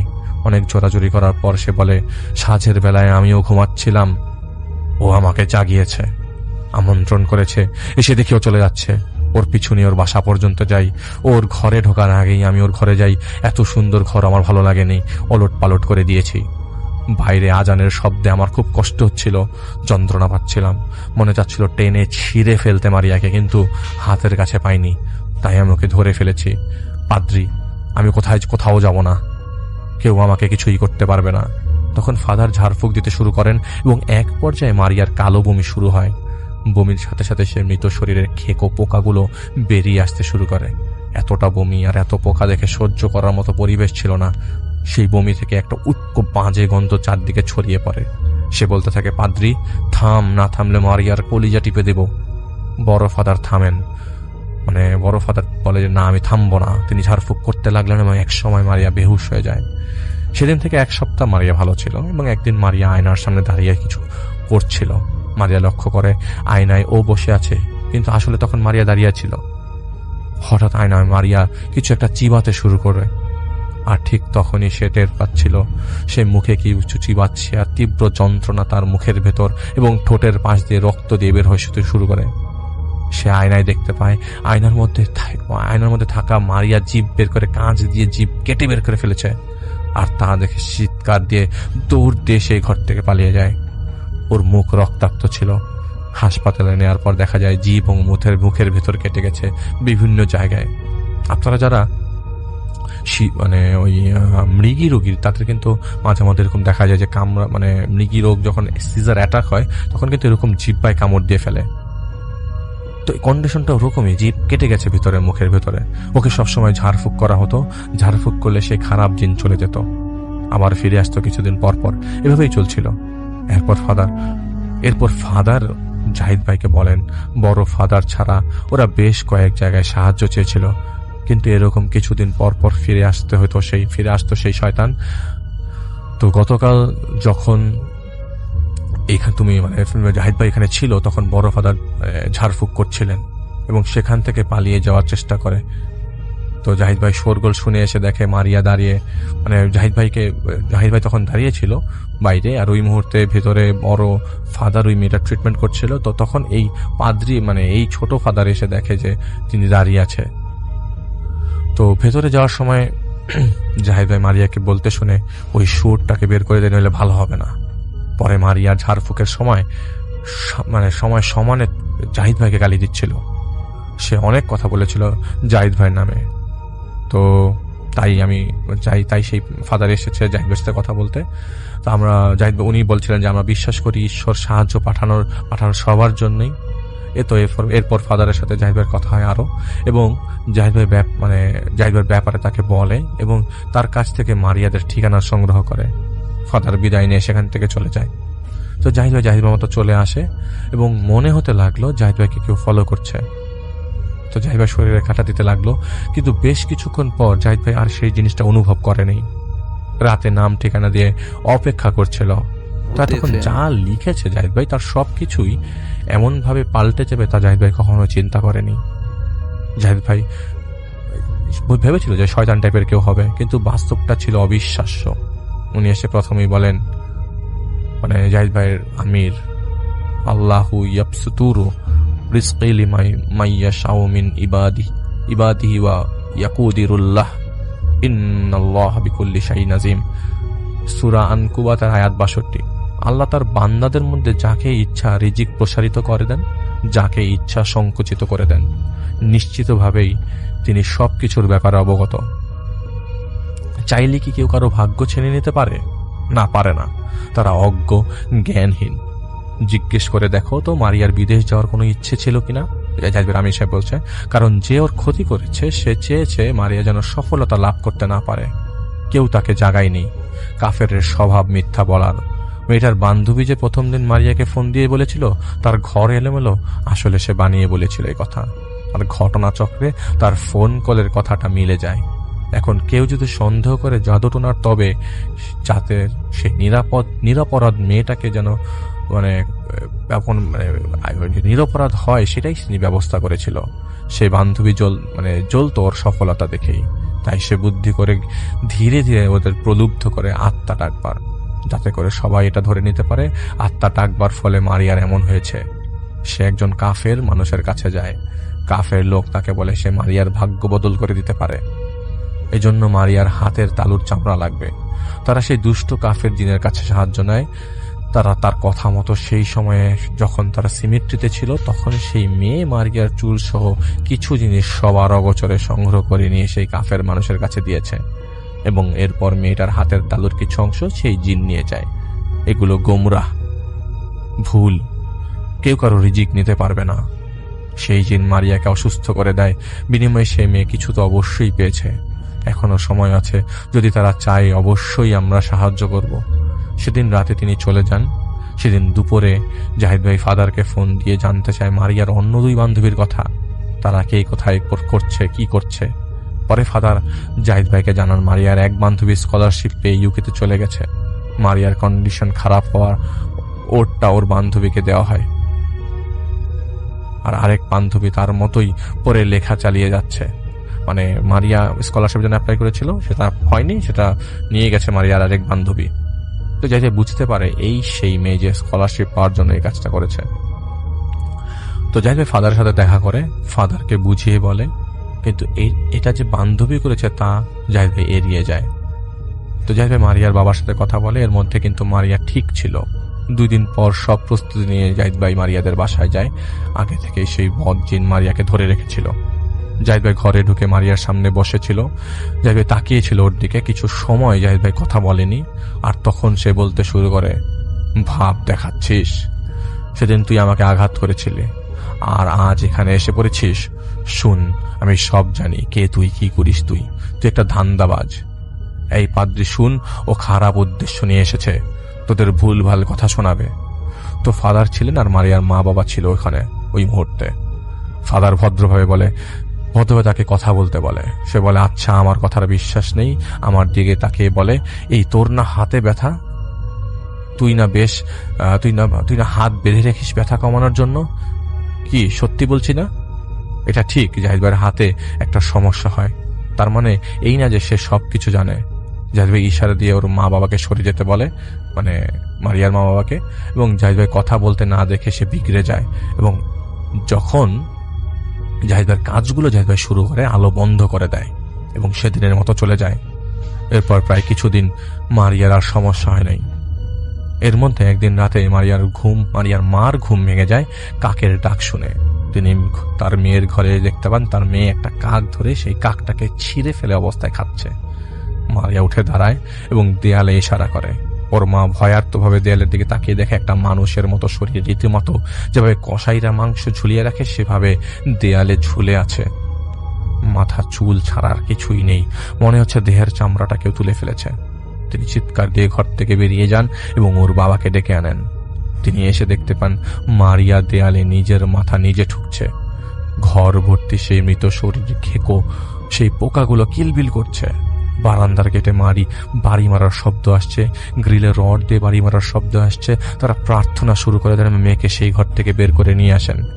জাহিদ ভাইকে ফোন দেন। জাহিদ ভাই নিজে ফোনের মধ্যে শুনছিল গ্রিলে বাড়ি মারার শব্দ, কাক ডাকের শব্দ। জাহিদ লাউড স্পিকারে একটা সুরা পড়ে দিল। কিছুক্ষণ পর সব থেমে যায়। পরে সেই ঘরে যে সেই কাকের আধা খাওয়া দেহ পাওয়া যায়, আর কিছুই পাওয়া যায় না। আসলে সেই রাতে সে চেয়েছিল মারিয়াকে মেরে ফেলতে। জাহিদ ভাই আমির সাহেব বলে দিয়েছিলেন যতদিন পর্যন্ত তিনি মারিয়ার হাতের তালুর চামড়াটা খুঁজে না পাচ্ছেন ততদিন পর্যন্ত জাহিদ ভাই কোনো না কোনো ভাবে যেন কথা না বলে সেই কাফের জিনের সাথে। সেই জন্য কিছু জিনিসপত্র তাদের দেয় ব্যবহার করতে, যখনই মারিয়ার সমস্যা হবে তারা যেন সেটা ব্যবহার করে। সেই রাতেই জাহিদ সাহেবকে খুব বলেন খোঁজ পেয়েছি চামড়াটার। জাহিদ ভাইকে কিছু নিয়ম শিখিয়ে দেয় এবং পরদিন মাগরিবের পর জাহিদ ভাই মারিয়াদের কাছে জাহিদ ভাইকে যেতে বলেন। এই জন্য সেই রাতে হামলা করে। চামড়াটা খোঁজার পেছনে কারণ ছিল যদি সেই শয়তান জিনও চলে যায় তাহলে মারিয়ারও ক্ষতি করত দূরে বসে সেই চামড়াটা দিয়ে। জাহিদ ভাই সেদিন মারিয়ার বাসায় যায়। তো কি বলবে জাহিদ ভাই, এত কিছু গত 6-7 মাসে মেয়েটা সহ্য করেছে, তার বাবা মা সহ্য করতে করতে ক্লান্ত পরিশ্রান্ত ছিল। জাহিদ ভাই ঘরে প্রবেশ করে ঘর অন্ধকার করে দেয় এবং কিছু নিয়ম পালন করে। জাহিদ সাহেবের আমির সাহেব তখন সেখানে আসে। মারিয়া অন্ধকারে আবছায়ার মতো জাহিদ সাহেব আমির সাহেবকে দেখছিল। সে জাহিদ ভাইকে এটা বলার পর তাকে অভয় দিল, বলে উনি ভালো লোক, ভয় করতে হবে না, মনে বিশ্বাসের জোর আনুন, শয়তান কখনোই সফল হতে পারবে না। তবে ওর মা বাবা এবং সেই ফাদার তখন উপস্থিত ছিল সেই জায়গায়। জাহিদ ভাই আমির সাহেব কিছু করছিলেন যার জন্য সেই কাফের জিন এসে বলছিল যন্ত্রণা দিস না, সইতে পারছি না। তখন আমির সাহেব তাকে বলে আজ তুই সব কিছু বলবি, কি কি করেছিস সব কিছু।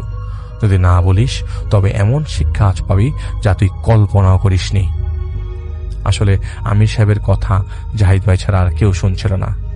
ওই মারিয়ার মধ্যে থাকা জিনের কথা শুনছিল, কিন্তু তারা অনুভব করছিল আরো কেউ সেই ঘরের মধ্যে আছে। অনেক কষ্ট দেওয়ার পর সে বলতে শুরু করে, আমি বৈরাগী, ধীরেন কবিরাজকে আমি দীক্ষা দিচ্ছি 7 বছর ধরে। ধীরেন আমাকে বলেছে ওর ভাগ্য ওর বান্ধবীর সাথে ওদল বদল করে দিতে। ওর বান্ধবীর নাম শিলা, বিদেশে চাকরিটা যেন মারিয়ান না হয়ে ওর যেন হয়ে যায়। বিনিময়ে আমাকে 6টা ছাগল দিয়েছিল, কিন্তু সুযোগ পাচ্ছিলাম না। তাই আমি বলেছিলাম ওকে মরা দেহ পোতার জায়গায় গোধূলি লগ্নে নিয়ে যেতে। লগ্নের সময় ওর চুল, হাতের পরশ লাগা কাপড়, জামার সুতো নিয়ে আমাকে দিতে বলেছিলাম। এটা বলতে বলতে হাসতে লাগলো, বলল এখন দেখ পাল্টে দিয়েছি সবকিছু। তখন কিছুক্ষণ আমির সাহেব সূরা বাকারা পড়তে পড়তে ওকে চাবুক দিয়ে মারি দেন। একটা চাবুকের শব্দটা জাহিদ ভাই সবাই শুনেছিল। আমি সূরার নাম বলতে চাচ্ছিলাম না, তারপরও বলে দিলাম। পরে একটা জায়গায় কথা বলে। এরপর আরো কিছু জায়গা কাজ করা হয় এবং সেই কাফের চলে যেতে বাধ্য হয়। আমির সাহেবকে জাহিদ ভাই বলতে শুনেছিল, চলে যা, যত দূরে যেতে পারিস। তোর এবং তোর ইনসানির সাথে তোদের আল্লাহ বিচার করবেন। তোদের শরীর পচে যাবে, খুলে পড়বে তোদের শরীর আব্রাহার মতো। তোরা বেঁচে থাকা অবস্থায় যন্ত্রণায় ভুগবি, জিল্লাতের মৃত্যু হবে তোদের, ধ্বংস হবি তোরা, হতেই হবে। বেরিয়ে যা বলে তিনি চাবুক ঘোরাতে শুরু করেন। সেই জিন সারা জীবনের জন্য চলে যায়। এরপর থেকে মারিয়া সুস্থ হয়ে স্বাভাবিক জীবনে ফিরে আসে। সেই কাফের মুখের কথা শুনে ওর বাবা এবং সেই ফাদার অবাক হয়ে গিয়েছিল। জাহিদ ভাই তাদের বুঝিয়েছিল সেগুলো নিয়ে ঘাটাঘাটি না করতে। এত কিছুর মধ্যে জাহিদ ভাই একবারও একটা কথাও শাহিদ ভাইয়ের জিনের সাথে কথা বলেনি। অভাবনীয় ক্ষতি এসে করেছে তার বান্ধবীর।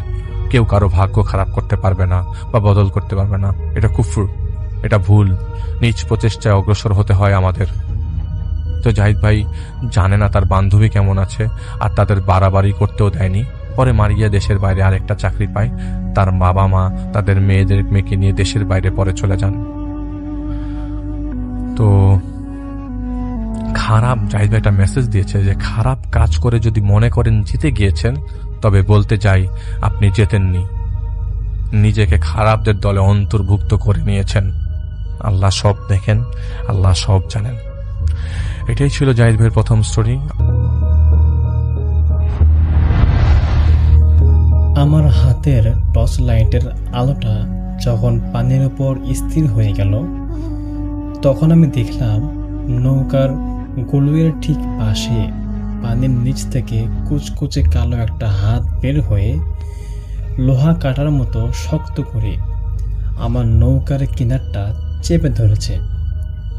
আমি ভয়ে এক কদম পিছিয়ে যেতেই আমার পিছনের কুয়াশা চিরে একটা চাদর মুড়ে দেওয়া অবয়ব আমার ঠিক মুখোমুখি এসে দাঁড়ালো। সে তার মুখের কাপড়টা সরাতেই আমার কলিজা শুকিয়ে গেল। তার কোনো চোখ বা নাক নেই, পুরো মুখটা যেন মসৃণ চামড়া দিয়ে ঢাকা। শুধু একটা কাটা চোয়াল থেকে টপ টপ করে কালো রক্ত পড়ছে। সে আমার দিকে ঝুঁকে এসে এক বিকৃত খসখসে গলায় ফেসফেসিয়ে উঠল এবং বলল, তুই একলা এসিস কেন রে? এই নদীতে যারা ডোবে তারা আর কাউরে একলা ফিরতে দেয় না। আমি এমনটা শোনার পর চিৎকার করতে চেয়েছিলাম, কিন্তু আমার ফুসফুস ততক্ষণে জমে পাথর হয়ে গিয়েছিল। এই ঘটনা 2025 সালের অক্টোবর মাসের ঠিক মাঝামাঝি সময়ে মৌলভীবাজার জেলার জুড়ি থানার অন্তর্গত হাকালুকি হাওরের এক প্রত্যন্ত চরাঞ্চলের। আমার নাম জাহিদ। আমি সিলেটের একটি কলেজে পড়াশোনা করি। শহরের যান্ত্রিক জীবন থেকে একটু ছুটি পেয়ে আমি আমার গ্রামের বাড়ি জুড়িতে আসছিলাম। আমার ছোটবেলার বন্ধু সুমন, যার বাবা হাওরে বড় মাছ খামারের ব্যবসা করেন, সে আমাকে আমন্ত্রণ জানালো ওদের বাসায় এবং ওদের খামারে একটা রাত কাটানোর জন্য। আমি আর দেরি না করেই সুমনের সাথে রওনা দিলাম। সেদিন ছিল পূর্ণিমার রাতের ঠিক পরের রাত।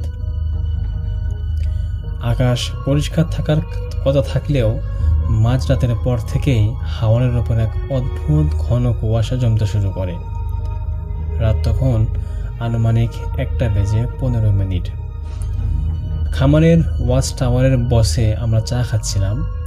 এমন সময় সুমন বলল, জাহিদ, খামারের উত্তর পাড়ের কোনায় যে জালটা পাতা আছে ওখান থেকে কেমন যেন ছপ ছপ শব্দ আসছে। চল তো একটু নৌকা নিয়ে দেখে আসি, কোনো চোর টোর ঢুকলো কিনা।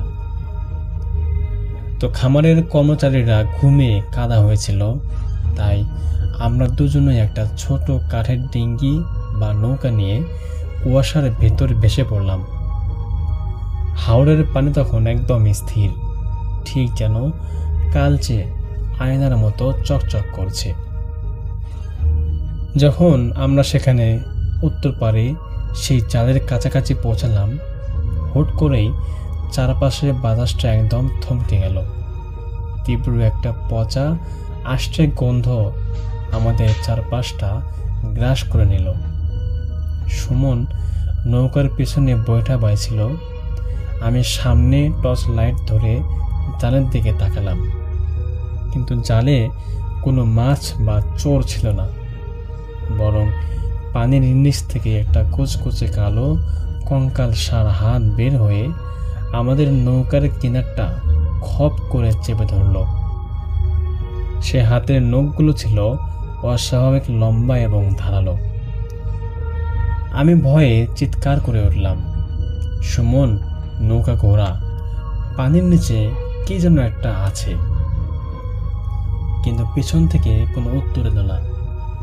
আমি চমকে উঠে পিছন দিকের আলো ঘোরাতে দেখলাম সুমন সেখানে নেই। বৈঠাটা পানিতে ভাসছে, আর সুমনের বসা জায়গা একদম খালি। তখন আমার বুকের ধরফরটা একদম বুকের ভেতরটা ধরফর করে উঠল। আমি উন্মাদের মতো ডাকতে লাগলাম, সুমন, সুমন, কোথায় তুই? ঠিক তখনই আমার পিছনের ঘন কুয়াশাটা দলা পাকিয়ে একটা মানুষের রূপ নিল। কুয়াশা চিরে চাদর মরে দেওয়া একটা দীর্ঘ অবয়ব আমার ঠিক মুখোমুখি এসে দাঁড়ালো। ওটা ছিল প্রায় 7 ফুট লম্বা।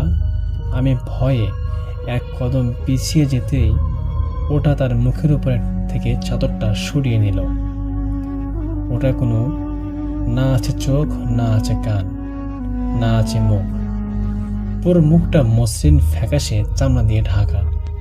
শুধু মুখের নিচের অংশে একটা কাটা চোয়াল ছিল, যা থেকে টপ টপ করে কালচে আলকাতরার মতো রক্ত নৌকার মেঝেতে পড়ছিল।